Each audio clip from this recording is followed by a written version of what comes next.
ಮೈಸೂರು ದಸರಾ ಎಷ್ಟೊಂದು ಸುಂದರ, ಚೆಲ್ಲಿದೆ ನಗೆಯ ಪನ್ನೀರ, ಎಲ್ಲೆಲ್ಲೂ ನಗೆಯ ಪನ್ನೀರ.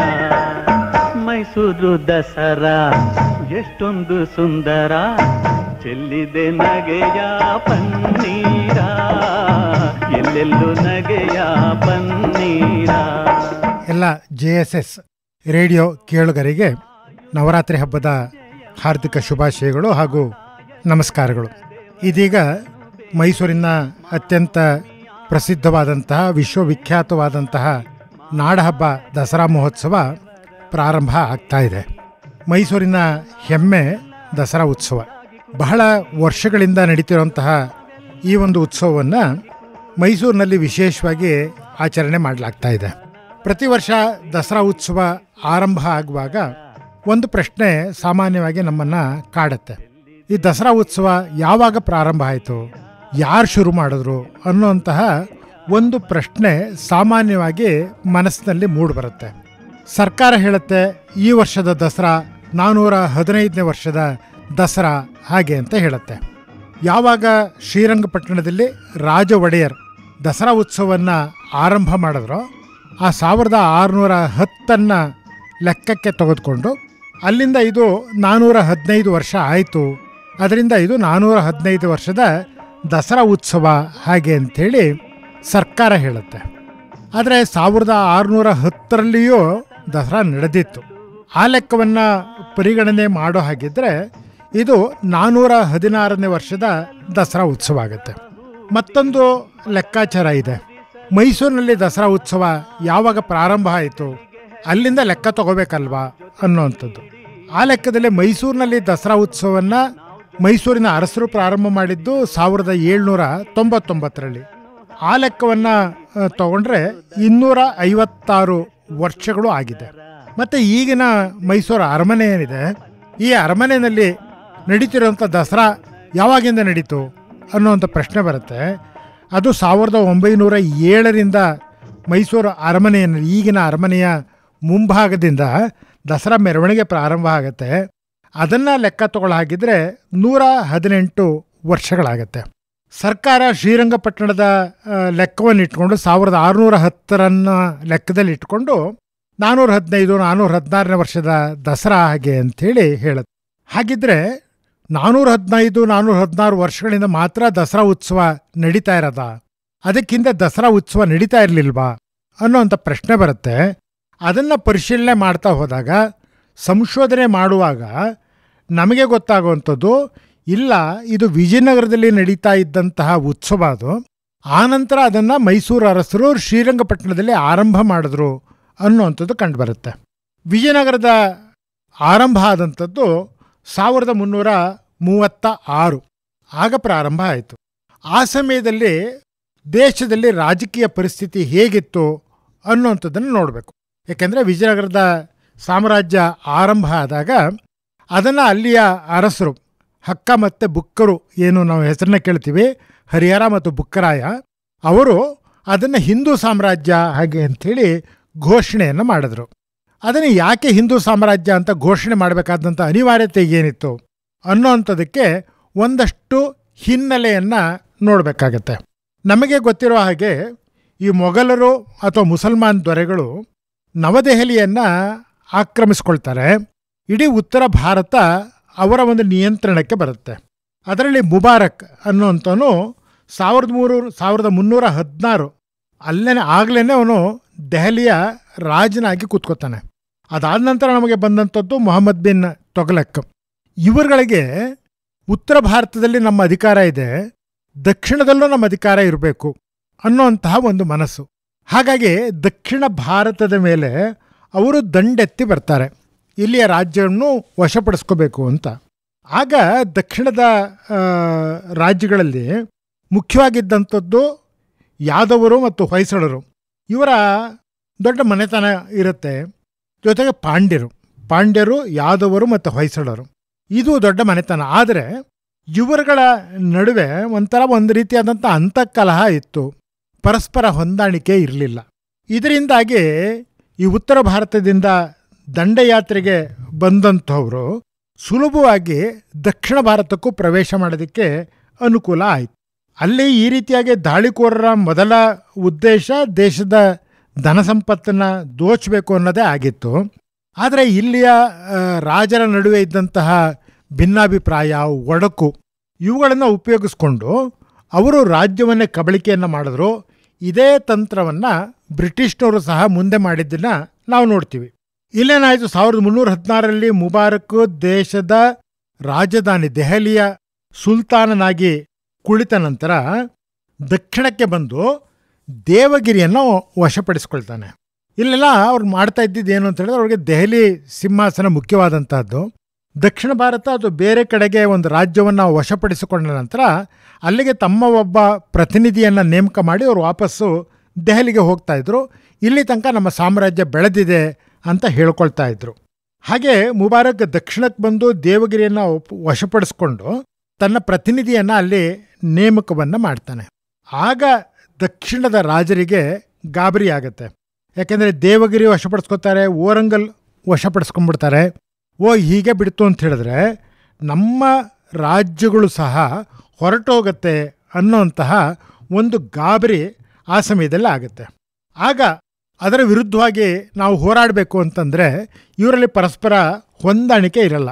ಮತ್ತು ಇಲ್ಲಿ ಒಂದು ಭಾಗದಲ್ಲಿ ಪಾಂಡ್ಯರಿರ್ತಾರೆ, ಒಂದು ಕಡೆ ಹೊಯ್ಸಳರಿರ್ತಾರೆ. ಹೊಯ್ಸಳರ ರಾಜ್ಯ ಆ ಕಡೆ ಈ ಕಡೆ ಇರುತ್ತೆ, ಮಧ್ಯದಲ್ಲಿ ಪಾಂಡ್ಯ ರಾಜ್ಯ ಇರುತ್ತೆ. ಈ ರೀತಿಯಾದಂತಹ ಒಂದು ಗೊಂದಲಗಳು ಆ ಸಮಯದಲ್ಲಿ ಇರುತ್ತೆ. ಹಾಗಾಗಿ ತಾವು ತಮ್ಮ ರಾಜ್ಯಗಳನ್ನು ಉಳಿಸ್ಕೋಬೇಕು ಹಾಗೆ ಅಂತ ಹೇಳಿದ್ರೆ ಅವರು ಒಗ್ಗಟ್ಟಾಗಬೇಕಾಗತ್ತೆ. ಅದು ಅಷ್ಟು ಸುಲಭವಾಗಿ ಆಗಿರೋದಿಲ್ಲ. ಆಗ ಅಲ್ಲಾವುದ್ದೀನ್ ಅವನ ಸೇನಾನಿ ಮಲ್ಲಿಕಾಫರ್ ಅವನು ಹೊಯ್ಸಳ ರಾಜ್ಯವನ್ನು ಪೂರ್ತಿ ಗೆಲ್ಲಕ್ಕೆ ಆಗದೇ ಇದ್ರೂ ಸಹ ಅದನ್ನು ನಿಗ್ರಹ ಮಾಡಿ ತನ್ನ ನಿಯಂತ್ರಣದಲ್ಲಿ ಇಟ್ಕೊಂಡಿರ್ತಾನೆ. ಹಾಗೆ ಮುಂದಕ್ಕೆ ಅವರ ಸೈನ್ಯ ಪಾಂಡ್ಯರ ರಾಜಧಾನಿ ಮಧುರೆಗೂ ಬರುತ್ತೆ, ರಾಮೇಶ್ವರಕ್ಕೂ ಬರುತ್ತೆ. ಮಧುರೆಯನ್ನು ಜಯಿಸಿದ ನಂತರ ಜಲಾಲುದ್ದೀನ್ ಅನ್ನೋಂಥನ ರಾಜಪ್ರತಿನಿಧಿಯಾಗಿ ನೇಮಕ ಮಾಡ್ತಾರೆ. ಹೀಗೆ ದಕ್ಷಿಣ ಭಾರತದಲ್ಲಿ ಒಂದು ರೀತಿಯಾಗಿ ಅಲ್ಲೋಲ ಕಲ್ಲೋಲ ಉಂಟಾಗತ್ತೆ. ಇಲ್ಲಿ ಕಂಪಲಿಯಲ್ಲಿ ರಾಜ್ಯಭಾರ ಮಾಡ್ತಿದ್ದಂತಹ ರಾಜ ಕಂಪಿಲ ರಾಯ, ಅದು ಕಂಪಿಲ ರಾಜ. ಅವನು ಅಲ್ಲುವೆ ಅದಕ್ಕೆ ಮುಂಚಿತವಾಗಿ ನಡೆದಂತಹ ಒಂದು ಯುದ್ಧದಲ್ಲಿ ಮೊಹಮ್ಮದ್ ಬಿನ್ ತೊಗಲಕ್ ಅವನ ಪ್ರತಿನಿಧಿ ಬಹಾವುದ್ದೀನ್ ಅಂಥೇಳಿ ಸಾಗರದಲ್ಲಿ ಅವನನ್ನು ಬಿಟ್ಟಿರ್ತಾನೆ ತನ್ನ ಪ್ರತಿನಿಧಿಯಾಗಿ. ಅವನಿಗೂ ಈ ಮೊಹಮ್ಮದ್ ಬಿನ್ ತೊಗಲಕ್ಕಿಗೂ ಒಂದು ಭಿನ್ನಾಭಿಪ್ರಾಯ ಉಂಟಾಗತ್ತೆ. ಇದರಿಂದಾಗಿ ಮೊಹಮ್ಮದ್ ಬಿನ್ ತೊಗಲಕ್ಕೂ ತನ್ನ ಮೇಲೆ ಯಾವಾಗ ಬೇಕಾದ್ರೂ ಯುದ್ಧವನ್ನು ಮಾಡಿ ನನ್ನನ್ನು ಸಾಯಿಸ್ಬಿಡ್ಬೋದು ಅನ್ನೋಂಥ ಆತಂಕ ಇರುತ್ತೆ ಅವನಿಗೆ. ಆಗ ಅವನು ಕಂಪಿಲ ರಾಜನ ಹತ್ರಕ್ಕೆ ಹೋಗಿ ತನಗೆ ಆಶ್ರಯ ಕೊಡಬೇಕು ಹಾಗೆ ಅಂಥೇಳಿ ಕೇಳ್ಕೊಳ್ತಾನೆ. ಆಯಿತು ಅಂಥೇಳಿ ಕಂಪಿಲ ರಾಜ ಅವನಿಗೆ ಆಶ್ರಯವನ್ನು ಕೊಡ್ತಾನೆ. ಇದು ಮೊಹಮ್ಮದ್ ಬಿನ್ ತೊಗಲಕ್ಕಿಗೆ ಗೊತ್ತಾಗುತ್ತೆ. ನನ್ನ ವೈರಿಗೆ ಇವರು ಆಶ್ರಯ ನೀಡಿದ ಅಂತಂದು ಅಂದ್ಕೊಂಡು ಈ ಕಂಪಿಲ ರಾಯನ ವಿರುದ್ಧವಾಗಿ ಅವನು ಯುದ್ಧ ಮಾಡುವಂತಹ ಯೋಚನೆಯನ್ನು ಮಾಡ್ತಾನೆ. ಹಾಗೆ ಯುದ್ಧಕ್ಕೂ ಬರ್ತಾನೆ. ಯುದ್ಧಕ್ಕೆ ಬಂದ ನಂತರ ಕಂಪಿಲ ರಾಯನನ್ನು ಸಂಹಾರವನ್ನು ಮಾಡ್ತಾನೆ. ಕಂಪಿಲ ರಾಯ ಆ ಯುದ್ಧದಲ್ಲಿ ಸೋಲ್ತಾನೆ. ಅದಕ್ಕೆ ಮುಂಚಿತವಾಗಿ ಗೊತ್ತಾಗಿರುತ್ತೆ, ಕಂಪಿಲ ರಾಯನಿಗೆ ಗೊತ್ತಾಗಿರುತ್ತೆ ಇವನು ನನ್ನ ಮೇಲೆ ಯುದ್ಧಕ್ಕೆ ಬರ್ತಾನೆ, ಅದು ಬಹಾವುದ್ದೀನ್ ಅವನಿಗೋಸ್ಕರನೇ ಬರ್ತಾ ಇದ್ದಾರೆ, ಬಹಾವುದ್ದೀನ್ಗೆ ನಾವು ಆಶ್ರಯವನ್ನು ಕೊಟ್ಟಿದ್ದೀವಿ, ಹಾಗಾಗಿ ಅದನ್ನು ಅವನ್ನ ಕಾಪಾಡಬೇಕಾದ ನಮ್ಮ ಧರ್ಮ ಅಂತ ಅಂದ್ಕೊಂಡು ಇವನು ಇಲ್ಲೇ ಬಹಾವುದ್ದೀನ್ ಇಲ್ಲೇ ಇದ್ದರೆ ಅವನ್ನೂ ಸಾಯಿಸ್ಬಿಡ್ತಾರೆ ಅನ್ನೋ ಕಾರಣಕ್ಕೋಸ್ಕರ ಅವನ್ನ ಹೊಯ್ಸಳ ರಾಜರಿಗೆ ಒಪ್ಪಿಸಿರ್ತಾರೆ. ಆದರೆ ತೊಗಲಕ್ 1327-28 ಆ ಸಮಯದಲ್ಲಿ ದಂಡೆತ್ತು ಬರ್ತಾನೆ, ಕಂಪಿಲ ರಾಜ್ಯವನ್ನು ನೆಲಸಮಗೊಳಿಸ್ತಾನೆ. ಆ ಹೋರಾಟದಲ್ಲಿ ಕಂಪಿಲ ರಾಯ ಮೃತನಾಗ್ತಾನೆ. ಅವನ ಮೃತರಾದ ನಂತರ ಇವರ ಹಿಂದಿನ ಪದ್ಧತಿಯಾಗಿ ಒಂದು ರಾಜ್ಯವನ್ನು ಗೆದ್ದ ನಂತರ ತಮ್ಮ ಪ್ರತಿನಿಧಿಯನ್ನು ಅಲ್ಲಿಗೆ ನೇಮಕ ಮಾಡೋ ಹಾಗೆ ಈ ಹಂತದಲ್ಲೂ ಆ ಕಂಪಿಲ ರಾಜನ ಹತ್ರ ಕೆಲಸ ಮಾಡ್ತಾ ಇದ್ದಂತಹ ಇಬ್ಬರು ಅಧಿಕಾರಿಗಳು ಅವರುಗಳನ್ನು ರಾಜ್ಯಭಾರದ ನಿರ್ವಹಣೆಗೆ ಹಾಗೆ ಅಂಥೇಳಿ ನೇಮಕವನ್ನು ಮಾಡ್ತಾನೆ. ಅವರೇ ಹಕ್ಕ ಮತ್ತು ಬುಕ್ಕರು ಅಂತ ಒಂದು ಅಭಿಪ್ರಾಯ ಹೇಳುತ್ತೆ. ಮತ್ತೊಂದು ಅಭಿಪ್ರಾಯ ಪ್ರಕಾರದಲ್ಲಿ ಈ ಹಕ್ಕ ಬುಕ್ಕರು ತಾವು ಸ್ವತಂತ್ರವಾಗಿ ರಾಜ್ಯವನ್ನು ಕಟ್ಟಬೇಕು ಅನ್ನೋ ಕಾರಣಕ್ಕೋಸ್ಕರ ಈ ಕಂಪಿಲ ರಾಜ್ಯವನ್ನು ತಮ್ಮ ವಶಕ್ಕೆ ತಗೋತಾರೆ ಅನ್ನೋವಂಥದ್ದು ಮತ್ತೊಂದು ಇದೆ. ಮತ್ತು ಹೊಯ್ಸಳರ ದೊರೆ ವೀರಬಲ್ಲಾಳ ಅವನು ಅತ್ಯಂತ ಅಪ್ರತಿಮ ಸಾಹಸಿ. ಅವನು ಈ ಒಂದು ಆಕ್ರಮಣಕಾರರ ದಾಳಿಯನ್ನು ಎದುರಿಸಬೇಕು ಅಂತ ಹೋರಾಟವನ್ನು ಮಾಡ್ತಾನೆ. ಅವನಿಗೆ ಒತ್ತಾಸೆಯಾಗಿ ನಿಂತಂಥವರು ಈ ಹಕ್ಕ ಮತ್ತು ಬುಕ್ಕರು. ಸೊ ಈ ಕಾರಣಕ್ಕೋಸ್ಕರವೇ ವಿಜಯನಗರದ ಏನು ಕಂಪಿಲ ರಾಜ್ಯ ಇರುತ್ತೆ, ಆ ಕಂಪಿಲ ರಾಜ್ಯಕ್ಕೆ ಅಥವಾ ಕಂಪಲಿಗೆ ಈ ಹಕ್ಕ ಮತ್ತು ಬುಕ್ಕರನ್ನು ನೇಮಕ ಮಾಡಲಾಗತ್ತೆ.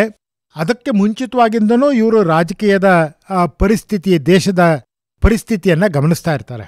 ಅವರಿಗೆ ಒಂದು ರೀತಿಯ ದುಃಖ ಇರುತ್ತೆ, ಹಿಂದೂ ಸಾಮ್ರಾಜ್ಯ ದಕ್ಷಿಣ ಭಾರತದಲ್ಲೂ ಹಾಳಾಗ್ತಾ ಇದೆ, ನಾವು ಇದನ್ನು ನೋಡಿಕೊಂಡು ಸುಮ್ಮನೆ ಕೂತ್ಕೋಬಾರ್ದು. ಯಾಕಂದರೆ ಇಬ್ಬರೂ ಶಕ್ತಿವಂತರು, ಹಕ್ಕ ಮತ್ತು ಬುಕ್ಕ ಇಬ್ಬರೂ ಬಹಳ ಶಕ್ತಿವಂತರು, ಸಾಹಸಿಗಳು.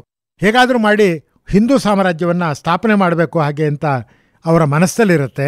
ಹಾಗಾಗಿ ತಮಗೆ ದೊರೆತ ರಾಜ್ಯ, ಆ ರಾಜ್ಯವನ್ನು ಹಿಂದೂ ಸಾಮ್ರಾಜ್ಯ ಹಾಗೆ ಅಂಥೇಳಿ ಅವರು ಘೋಷಣೆಯನ್ನು ಮಾಡ್ತಾರೆ. ಇದು ಆಗಿದ್ದು 1336ರಲ್ಲಿ. ಹಾಗಾಗಿ ವಿಜಯನಗರದ ಸಾಮ್ರಾಜ್ಯ 1336ರಲ್ಲೇ ಪ್ರಾರಂಭ ಆಯಿತು ಹಾಗೆ ಅಂಥೇಳಿ ನಾವು ಅದನ್ನು ಗುರುತಿಸಬಹುದಾಗಿದೆ.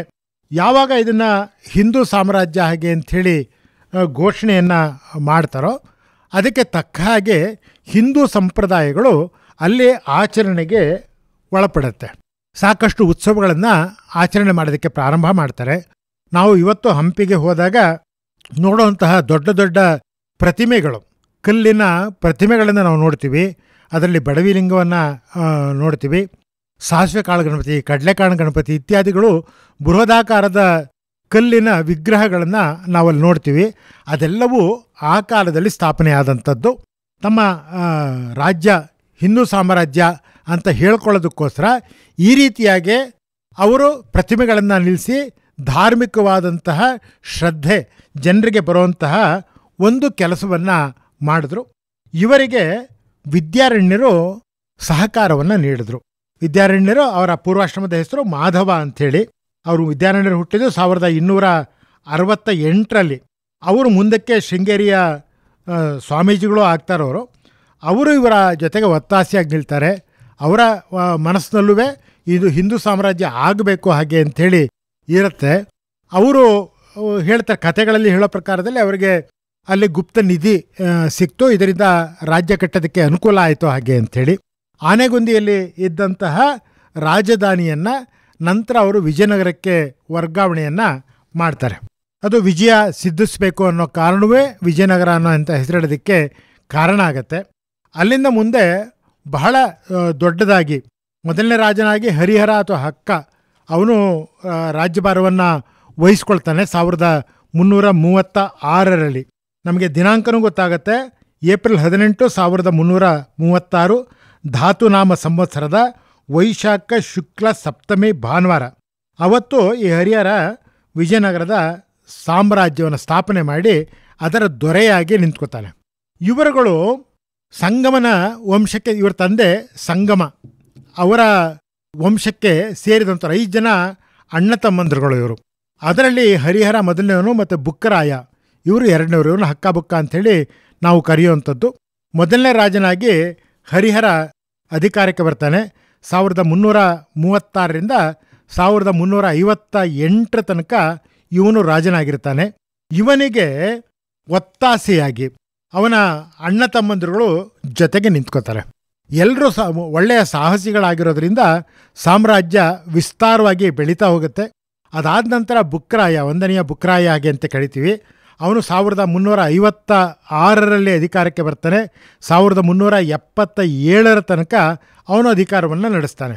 ಇವರ ಸಮಯದಲ್ಲಿ ವಿಜಯನಗರ ಸಾಮ್ರಾಜ್ಯ ಬಹಳ ವಿಸ್ತಾರವಾಗುತ್ತೆ. ಈ ಬುಕ್ಕರಾಯನ 2ನೇ ಮಗ ಕಂಪಣ, ಅವನು ಸಹ ದೊಡ್ಡ ಸಾಹಸಿ ಯುವಕ. ಅವನು ಸಾಕಷ್ಟು ರಾಜ್ಯಗಳನ್ನು ವಶಪಡಿಸಿಕೊಂಡು ವಿಜಯನಗರದ ಸಾಮ್ರಾಜ್ಯಕ್ಕೆ ಸೇರಿಸ್ತಾನೆ. ಕೊನೆ ಹಂತಕ್ಕೆ ಅವನು ವಿಜಯನಗರದ ದಕ್ಷಿಣ ಪ್ರಾಂತಗಳ ರಾಜ್ಯಪಾಲನಾಗೂ ಸಹ ಆಡಳಿತವನ್ನು ಮಾಡ್ತಾ ಇರ್ತಾನೆ. ಸೊ ಈ ರೀತಿಯಾಗಿ ಬಹಳ ವಿಸ್ತಾರವಾಗಿ ವಿಜಯನಗರದ ಸಾಮ್ರಾಜ್ಯ ಬೆಳೀತಾ ಹೋಗುತ್ತೆ. ತುಂಗಭದ್ರಾ ನದಿಯಿಂದ ದಕ್ಷಿಣಕ್ಕೆ ಕನ್ಯಾಕುಮಾರಿಯ ತನಕ ಹಾಗೂ ಶ್ರೀಲಂಕಾದವರೆಗೆ ಅಲ್ಲಿ ತನಕ ಇವರ ಸಾಮ್ರಾಜ್ಯ ಬೆಳೆಯುತ್ತೆ. ಬಹಳ ದೊಡ್ಡ ಸಾಮ್ರಾಜ್ಯ ಆಗುತ್ತೆ. ಅದು ಹಿಂದೂ ಸಾಮ್ರಾಜ್ಯ ಅಂತ ಘೋಷಣೆಯನ್ನು ಮಾಡ್ಕೊಂಡಿದ್ದರಿಂದಾಗಿ ಅಲ್ಲಿ ಹಿಂದೂ ಸಂಪ್ರದಾಯಗಳ ಆಚರಣೆ ಆರಂಭ ಆಗುತ್ತೆ. ಇಷ್ಟೊಂದು ವಿಶಾಲವಾದಂತಹ ರಾಜ್ಯಕ್ಕೆ ಅಷ್ಟೇ ದೊಡ್ಡದಾದಂತಹ ಸೈನ್ಯದ ಅವಶ್ಯಕತೆ ಇರುತ್ತೆ. ಬಹಳ ದೊಡ್ಡದಾದಂಥ ಸೈನ್ಯ ಬೇಕಾಗುತ್ತೆ. ಯಾಕೆಂದರೆ ಇಡೀ ದಕ್ಷಿಣ ಭಾರತ ಶ್ರೀಲಂಕಾವನ್ನು ಸೇರಿ ಅಷ್ಟರ ಮಟ್ಟಿಗೆ ವಿಜಯನಗರದ ಸಾಮ್ರಾಜ್ಯ ವಿಸ್ತರಿಸಿತ್ತು. ಈ ಸೈನ್ಯ ಎಷ್ಟು ದೊಡ್ಡದಾಗಿತ್ತು ಅನ್ನೋದನ್ನು ಆ ಸಮಯದಲ್ಲಿ ವಿಜಯನಗರದ ಅರಸರ ಆಡಳಿತದ ಸಮಯದಲ್ಲಿ ಸುಮಾರು 15 ಜನ ವಿದೇಶಿ ಪ್ರವಾಸಿಗರು ವಿಜಯನಗರ ಸಾಮ್ರಾಜ್ಯಕ್ಕೆ ಭೇಟಿಯನ್ನು ಕೊಡ್ತಾರೆ. ಅವರಲ್ಲಿ ಅನೇಕರು ತಾವು ಏನು ವಿಜಯನಗರ ಸಾಮ್ರಾಜ್ಯದಲ್ಲಿ ನೋಡಿದ್ರೋ ಅದನ್ನು ದಾಖಲೆಯನ್ನು ಮಾಡಿದ್ದಾರೆ. ಅದು ಸಿಕ್ಕಿದೆ ನಮಗೆ, ಅವರ ಬರಹಗಳು ಸಿಕ್ಕಿದೆ. ಆ ರೀತಿಯಾಗಿ ವಿಜಯನಗರದಲ್ಲಿ ಸೈನ್ಯ ಎಷ್ಟು ದೊಡ್ಡದಾಗಿತ್ತು ಅನ್ನೋವಂಥದ್ದನ್ನು ಈ ವಿದೇಶಿ ಪ್ರವಾಸಿಗರು ಬರೆದಿದ್ದಾರೆ. 11 ಜನರ ಬರವಣಿಗೆಗಳು ನಮಗೆ ಸಿಗುತ್ತೆ. ಅದರಲ್ಲಿ 1333ರಿಂದ 1347 ಅವಧಿಯಲ್ಲಿ, ಅದೇ 1ನೇ ಹರಿಹರ ಹಕ್ಕ ಅವರ ಸಮಯದಲ್ಲಿ ಬಂದಂಥ ಮೊರಾಕೊ ದೇಶದ ಇಬ್ನೆ ಬತೂತ ಅವನು ಬರೆದಿದ್ದಾನೆ. 2ನೇ ದೇವರಾಯನ ಕಾಲದಲ್ಲಿ ಬಂದಂಥ ಇಟಲಿಯ ನಿಕೋಲಾ ದೆ ಕೊಂತಿ ಅವನು ಬರೆದಿದ್ದಾನೆ. ಪರ್ಷಿಯಾ ದೇಶದ ಅಬ್ದುಲ್ ರಜಾಕ್, ಹಾಗೆ ರಷ್ಯಾ ದೇಶದ ಅಥನೇಷಿಯನ್ ನಿಕಟಿನ್, ಲಿಸ್ಬೆನ್ನ ದುಆರ್ತೆ ಬಾರ್ಬೋಸಾ, ಪೋರ್ಚುಗೀಸ್ನ ಡೊಮಿಂಗೋ ಪಯಸ್, ಮತ್ತೊಬ್ಬ ಪೋರ್ಚುಗೀಸ್ ಫರ್ನಾವ್ ನ್ಯೂನಿಸ್, ಇಟಲಿಯ ಸೀಸರ್ ಫೆಡರಿಕ್, ಅದೇ ಇಟಲಿಯ ಲೊಡೋವಿತಾ ದುವಾರ್ತೇಮ, ಪೋರ್ಚುಗೀಸಿನ ಟೋಮ್ ಪಿರೆಸ್, ಬ್ಯಾರಡಸ್ ಇತ್ಯಾದಿಯವರು ಬರೆದಿಟ್ಟಿದ್ದಾರೆ. ತಾವು ಏನನ್ನ ನೋಡಿದ್ವು, ವಿಜಯನಗರ ಸಾಮ್ರಾಜ್ಯ ಎಷ್ಟು ವಿಶಾಲವಾಗಿತ್ತು, ಅಲ್ಲಿಯ ಕೋಟೆ ಹೇಗಿತ್ತು, ಆಡಳಿತ ಹೇಗಿತ್ತು ಅನ್ನೋದನ್ನು ಬರೆದಿದ್ದಾರೆ. ಅದರಲ್ಲಿ ಬರೀತಾ ವಿಜಯನಗರದ ಸೈನ್ಯ ಎಷ್ಟು ದೊಡ್ಡದಾಗಿತ್ತು ಅನ್ನೋದನ್ನು ಅವರು ದಾಖಲೆಯನ್ನು ಮಾಡಿದ್ದಾರೆ. ಅದರಲ್ಲಿ ಫೆರಿಸ್ತಾನವನ್ನು ಬರೀತಾನೆ, ಇದರಲ್ಲಿ 30,000 ಅಶ್ವದಳ ಇದೆ, 2,000 ಗಜದಳ ಇದೆ, 10 ಲಕ್ಷ ಕಾಲಾಳುಗಳಿದ್ದಾರೆ ವಿಜಯನಗರದ ಸಾಮ್ರಾಜ್ಯದಲ್ಲಿ ಅಂತ ಬರೀತಾನೆ. ಮತ್ತೊಬ್ಬ ನಿಕೋಲಾ ದೆ ಕೊಂತಿ, ಅದರಲ್ಲಿ ಅವನು ಬರೀತಾನೆ, ಶಸ್ತ್ರಾಸ್ತ್ರ ಪ್ರವೀಣರಾದಂತಹ 90,000 ಜನ ಅರಸನ ಜೊತೆಗೆ ಇರ್ತಾರೆ, ಅಂದರೆ ಅರಸನ ಸೈನ್ಯ ಅಷ್ಟಿದೆ ಅಂತ ಬರೀತಾನೆ. ಅಬ್ದುಲ್ ರಜಾಕ್ ಅವನು 2ನೇ ದೇವರಾಯನ ಕಾಲದಲ್ಲಿ ಬಂದಂಥವನು. ಅವನು ಬರೆದಿರೋ ಅಂಥದ್ದು, ಇಲ್ಲಿ 1000ಕ್ಕಿಂತ ಹೆಚ್ಚಿನ ಆನೆಗಳಿದೆ, 11 ಲಕ್ಷಕ್ಕಿಂತ ಹೆಚ್ಚಿನ ಸೈನಿಕರಿದ್ದಾರೆ ಅಂತ ಬರೀತಾನೆ.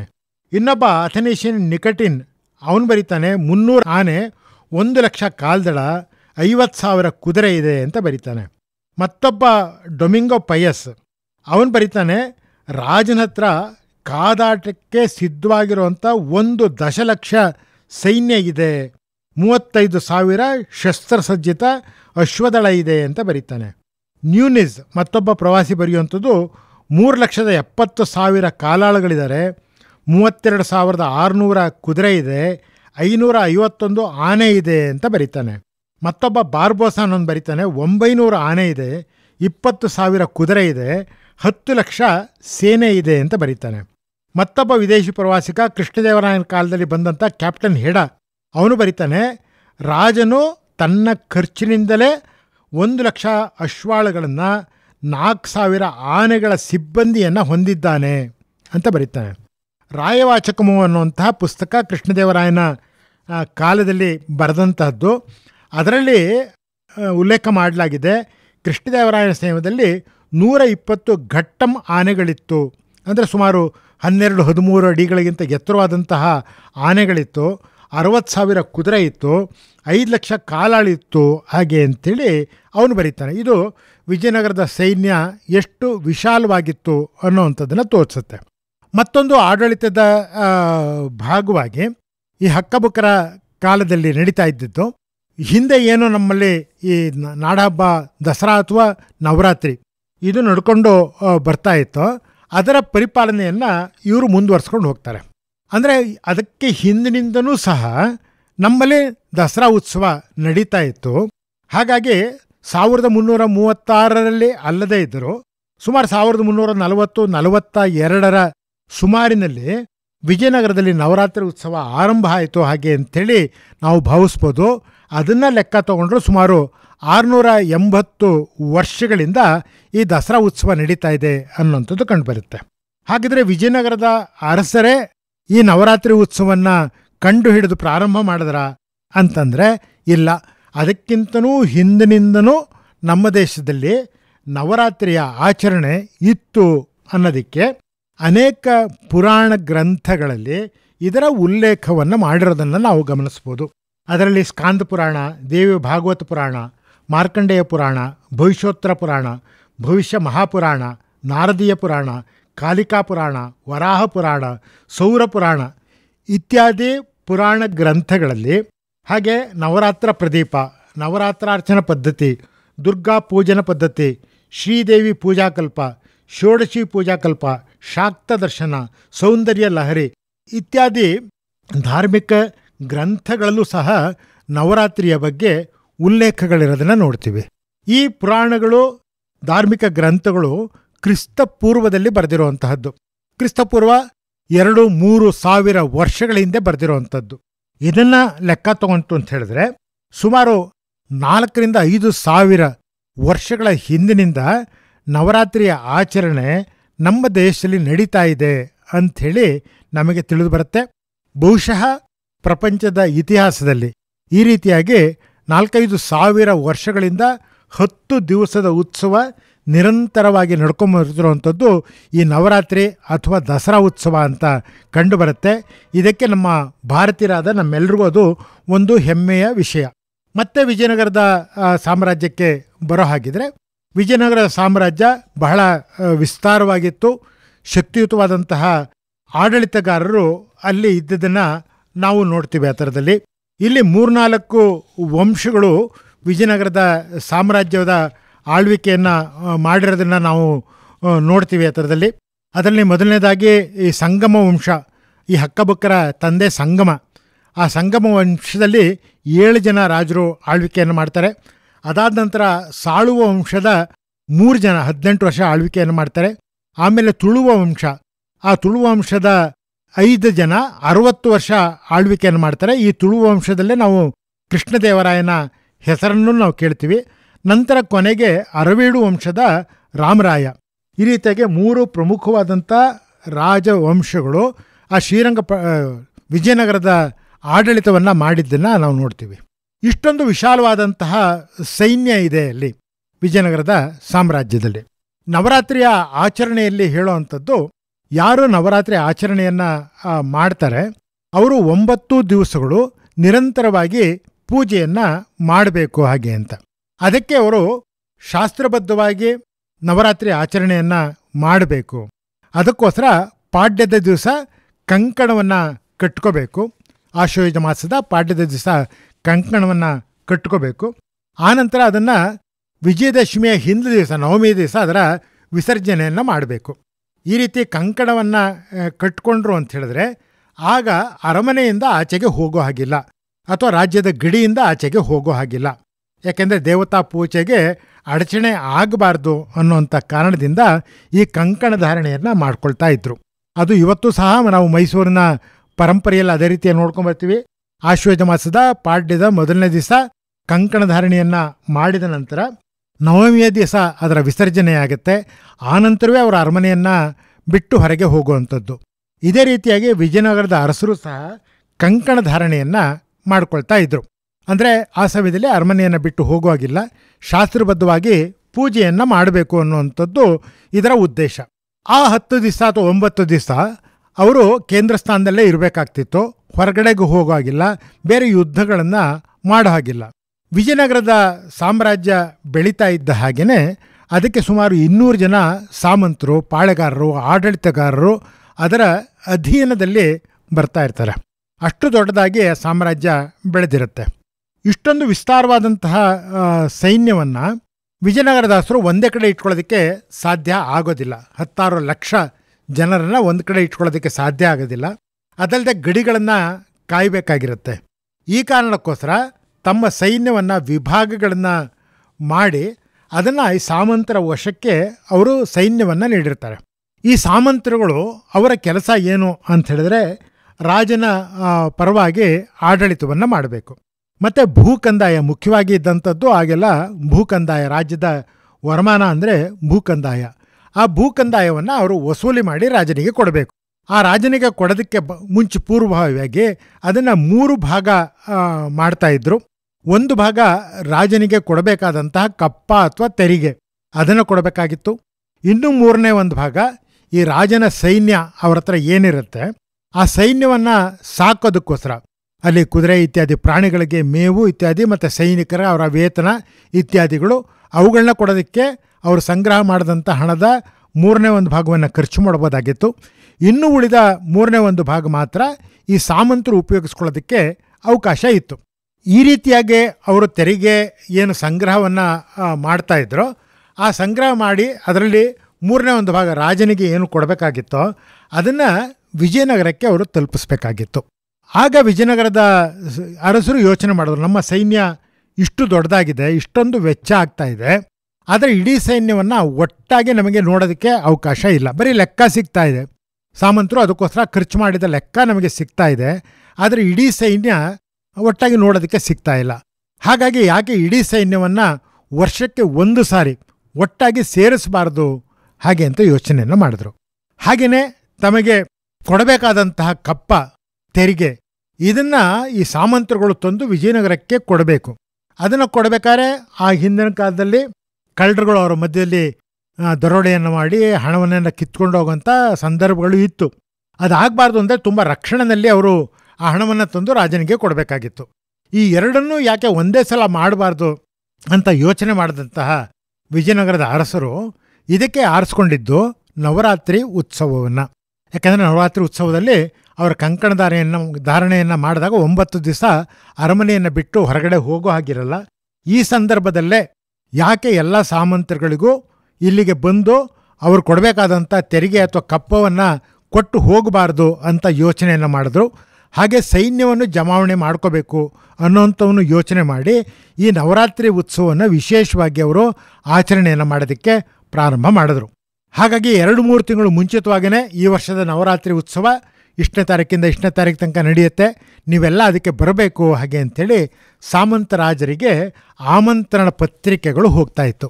ಆಗೆಲ್ಲ ರಸ್ತೆಗಳ ಮೂಲಕವಾಗೇ ಜನ ಬರಬೇಕಾಗಿತ್ತು, ಕಾಡು ಮೇಡುಗಳ ಮೂಲಕ ಬರಬೇಕಾಗಿತ್ತು, ಆನೆ ಕುದುರೆಗಳ ಮೂಲಕನೇ ಈ ಸಾಮಂತರುಗಳೆಲ್ಲ ಬರಬೇಕಾಗಿತ್ತು. ಆಗ ರಾಜರು ಹೇಳಿದಂಥದ್ದು, ಈ ಕಪ್ಪವನ್ನು ತರೋದರ ಜೊತೆಗೆ ಎಲ್ಲಿ ಗಡಿ ಭಾಗಗಳಿದೆ ಆ ಗಡಿ ಭಾಗಗಳಲ್ಲಿ ಒಂದಷ್ಟು ಸೈನ್ಯವನ್ನು ಬಿಟ್ಟು ಉಳಿದಂಥ ಸೈನ್ಯವನ್ನು ನಿಮ್ಮ ಜೊತೆಗೆ ವಿಜಯನಗರಕ್ಕೆ ಕರ್ಕೊಂಬರಬೇಕು ಹಾಗೆ ಅಂತೇಳಿ ಸುತ್ತೋಲೆ ಹೋಗ್ತಾ ಇತ್ತು. ಅದರ ಪ್ರಕಾರದಲ್ಲಿ 1 ತಿಂಗಳು ಮುಂಚಿತವಾಗಿಯೇ ಅನೇಕ ರಾಜರುಗಳು ಹೊರಡ್ತಾ ಇದ್ದರು. ತಮ್ಮ ಇಡೀ ಸೈನ್ಯ, ಆನೆಗಳು, ಕುದುರೆಗಳು, ಒಂಟೆಗಳು ಏನಿತ್ತು ಅದನ್ನೆಲ್ಲವೂ ತಗೊಂಡು ವಿಜಯನಗರಕ್ಕೆ ಅವರು ಬರ್ತಾಯಿದ್ರು. ಹಾಗೆ ರಾಜನಿಗೆ ಕೊಡಬೇಕಾದಂಥ ಕಪ್ಪದ ಹಣವನ್ನು ಸಹ ತೊಗೊಂಬರ್ತಾಯಿದ್ರು. ರಾಜನನ್ನು ಕಾಣೋದಕ್ಕೆ ಹೋಗುವಾಗ ಏನಾದರೂ ವಿಶೇಷವಾದಂಥ ವಸ್ತುಗಳನ್ನು ತೊಗೊಂಡೋಗಿ ಕೊಡುವಂತಹ ಒಂದು ಪದ್ಧತಿ ರಾಜರಿಗೆ ಮತ್ತು ಸ್ವಾಮಿಗಳಿಗೆ, ಗುರುಗಳನ್ನು ಭೇಟಿ ಮಾಡಬೇಕಾದ್ರೆ ಅವರಿಗೆ ಏನಾದ್ರು ಒಂದು ಕಾಣಿಕೆಯನ್ನು ಕೊಡಬೇಕು ಅನ್ನೋವಂಥದ್ದು ಪದ್ಧತಿ ಮೊದಲಿಂದ ಇರೋವಂಥದ್ದು. ಸೊ ಹಾಗಾಗಿ ಈ ರಾಜರನ್ನು ಕಾಣೋದಕ್ಕೆ ಅವ್ರು ಬರಬೇಕಾದ್ರೆ ಅವರಿಗೆ ಆಳ್ವಿಕೆಗೆ ಒಳಪಟ್ಟಂತಹ ಜಾಗ ಏನಿತ್ತು ಆ ಜಾಗದಲ್ಲಿದ್ದಂತಹ ಅಮೂಲ್ಯವಾದಂಥ ವಸ್ತುಗಳು ಯಾವುದಾರಿದ್ದರೆ ಅಂಥ ವಸ್ತುಗಳು ಮತ್ತು ಕ್ರೀಡಾಪಟುಗಳು, ಕುಸ್ತಿಪಟುಗಳು, ಸಂಗೀತಗಾರರು ಈ ಥರದವ್ರನ್ನೂ ಸಹ ಜೊತೆಗೆ ಕರ್ಕೊಂಬರ್ತಾಯಿದ್ರು. ಅವರೆಲ್ಲ ಬಂದು ವಿಜಯನಗರಕ್ಕೆ ನವರಾತ್ರಿ ಉತ್ಸವ ಆರಂಭ ಆಗೋಕ್ಕೆ ಮುಂಚಿತವಾಗೇ ಬಂದು ಸೇರ್ತಾಯಿದ್ರು. ಅವರ ಸ್ಥಾನಕ್ಕೆ ಅನುಗುಣವಾಗಿ ಅವರಿಗೆ ಉಳ್ಕೊಳ್ಳೋಂತಹ ವ್ಯವಸ್ಥೆಗಳನ್ನು ಅಲ್ಲಿ ವಿಜಯನಗರದ ಅರಸರು ಮಾಡ್ತಾಯಿದ್ರು. ನವರಾತ್ರಿ ಹೆಸರೇ ಕೇಳಿದ ಹಾಗೆ ನಮಗೆ ಅದು ರಾತ್ರಿ ಉತ್ಸವ. ಅದು ನಮ್ಮಲ್ಲಿ ಎಲ್ಲ ಉತ್ಸವಗಳು, ಪೂಜೆಗಳು, ಹವನಗಳು, ಹೋಮಗಳು ಇತ್ಯಾದಿಗಳನ್ನು ನಾವು ಬೆಳಗ್ಗೆ ಹೊತ್ತಲ್ಲಿ ಮಾತ್ರ ಮಾಡ್ತೀವಿ. ಬೆಳಗಿನ ಜಾವದಿಂದ ಮಧ್ಯಾಹ್ನದವರೆಗೆ ಮಾಡುತ್ತೆ. ಕೆಲವು ಕಡೆ ಗೋಧೂಳಿ ಲಗ್ನದಲ್ಲಿ ಮಾಡುವಂಥ ಒಂದಷ್ಟು ಪರಿಪಾಠ ಇರೋದನ್ನು ನಾವು ನೋಡಿದ್ದೀವಿ, ಅಂದರೆ ಸಂಜೆ ಹಸುಗಳು ಮನೆಗೆ ಬರುವಂಥ ಸಮಯ. ಆದರೆ ರಾತ್ರಿ ಪೂಜೆ ಇರುವಂಥದ್ದು ಬಹಳ ಅಪರೂಪ. ಆದರೆ ಇಲ್ಲಿ ನವರಾತ್ರಿ ಹೆಸರೇ ಹೇಳೋ ಹಾಗೆ ಅದು ರಾತ್ರಿಯ ಪೂಜೆಗೆ ವಿಶೇಷವಾದಂತಹ ಒಂದು ಅವಕಾಶ. ಅಲ್ಲಿ ರಾತ್ರಿಯೇ ಪೂಜೆ ಮಾಡಬೇಕು ಅಂತ. ಇದು ಯಾಕೆ ಈಗ ರಾತ್ರಿ ಪೂಜೆ ಅಂತಂದಾಗ ನಾವು ಆ ದಿವಸಗಳಲ್ಲಿ, ಆ 10 ದಿವಸಗಳಲ್ಲಿ ದುರ್ಗೆಯ ವಿವಿಧ ರೂಪಗಳನ್ನು ಪೂಜೆ ಮಾಡೋದನ್ನು ನಾವು ನೋಡ್ತೀವಿ. ಪಾಡ್ಯದ ದಿವಸ ಶೈಲಪುತ್ರಿ ದುರ್ಗೆ ಅಂತ ದುರ್ಗೆಯನ್ನು ಪೂಜೆ ಮಾಡ್ತೀವಿ. 2ನೇ ದಿವಸ ಬಿದಿಗೆ ಬ್ರಹ್ಮಚಾರಿಣಿ ದುರ್ಗೆಯನ್ನು ಪೂಜೆ ಮಾಡುತ್ತೆ. 3ನೇ ದಿವಸ ತದಿಗೆ ದಿವಸ ಚಂದ್ರಘಂಟ ದುರ್ಗೆ ಆಕೆಯನ್ನು ಪೂಜೆ ಮಾಡ್ತೀವಿ. 4ನೇ ದಿವಸ ಚೌತಿ ಕೂಷ್ಮಾಂಡ ದುರ್ಗೆಯನ್ನು ಪೂಜೆ ಮಾಡುವಂಥದ್ದು. 5ನೇ ದಿವಸ ಪಂಚಮಿ ಸ್ಕಂದಮಾತಾ ದುರ್ಗೆಯನ್ನು ಪೂಜೆ ಮಾಡುವಂಥದ್ದು. 6ನೇ ದಿವಸ ಷಷ್ಠಿ ಕಾತ್ಯಾಯಿನಿ ದುರ್ಗೆಯನ್ನು ಪೂಜೆ ಮಾಡುವಂಥದ್ದು. 7ನೇ ದಿವಸ ಸಪ್ತಮಿ ಕಾಳರಾತ್ರಿ ದುರ್ಗೆಯನ್ನು ಪೂಜೆ ಮಾಡಬೇಕು. 8ನೇ ದಿವಸ ಅಷ್ಟಮಿ ಮಹಾಗೌರಿ ದುರ್ಗೆಯನ್ನು ಪೂಜೆ ಮಾಡಬೇಕು. 9ನೇ ದಿವಸ ನವಮಿ ಸಿದ್ಧಿದಾತ್ರಿ ದುರ್ಗೆ, ಅದನ್ನು ಪೂಜೆ ಮಾಡಬೇಕು ಹಾಗೆ ಅಂಥೇಳಿ ಹೇಳುತ್ತೆ. ಇವೆಲ್ಲ ದುರ್ಗೆಯ ವಿವಿಧ ಅವತಾರಗಳು. ಯಾಕೆ ದುರ್ಗೆ ವಿವಿಧ ಅವತಾರಗಳನ್ನು ಪೂಜೆ ಮಾಡಬೇಕು ಅಂತಂದರೆ, ಈ ರೀತಿಯಾಗಿ ಒಂದೊಂದು ಅವತಾರಗಳನ್ನು ಎತ್ತಿದಂತಹ ದುರ್ಗೆ ಆಯಾ ಕಾಲದಲ್ಲಿ ಜನರಿಗೆ ತೊಂದರೆ ಕೊಡ್ತಾ ಇದ್ದಂತಹ ರಾಕ್ಷಸರ ಸಂಹಾರವನ್ನು ಮಾಡಿದ್ಲು.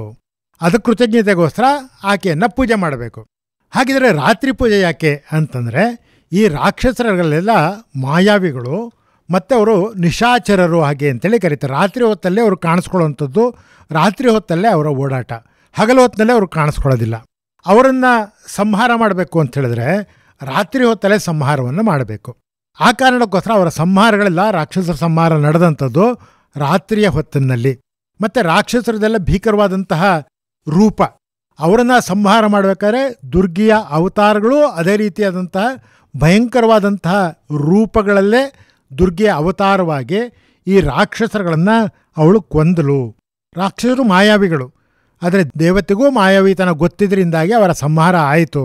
ಆ ಕಾರಣಕ್ಕೋಸ್ಕರ 9 ದಿವಸಗಳ ರಾತ್ರಿ ಪೂಜೆಯನ್ನು ಮಾಡುವಂಥ ಪದ್ಧತಿ ನಮ್ಮಲ್ಲಿ ಬೆಳ್ಕೊಂಬಂದಿದೆ.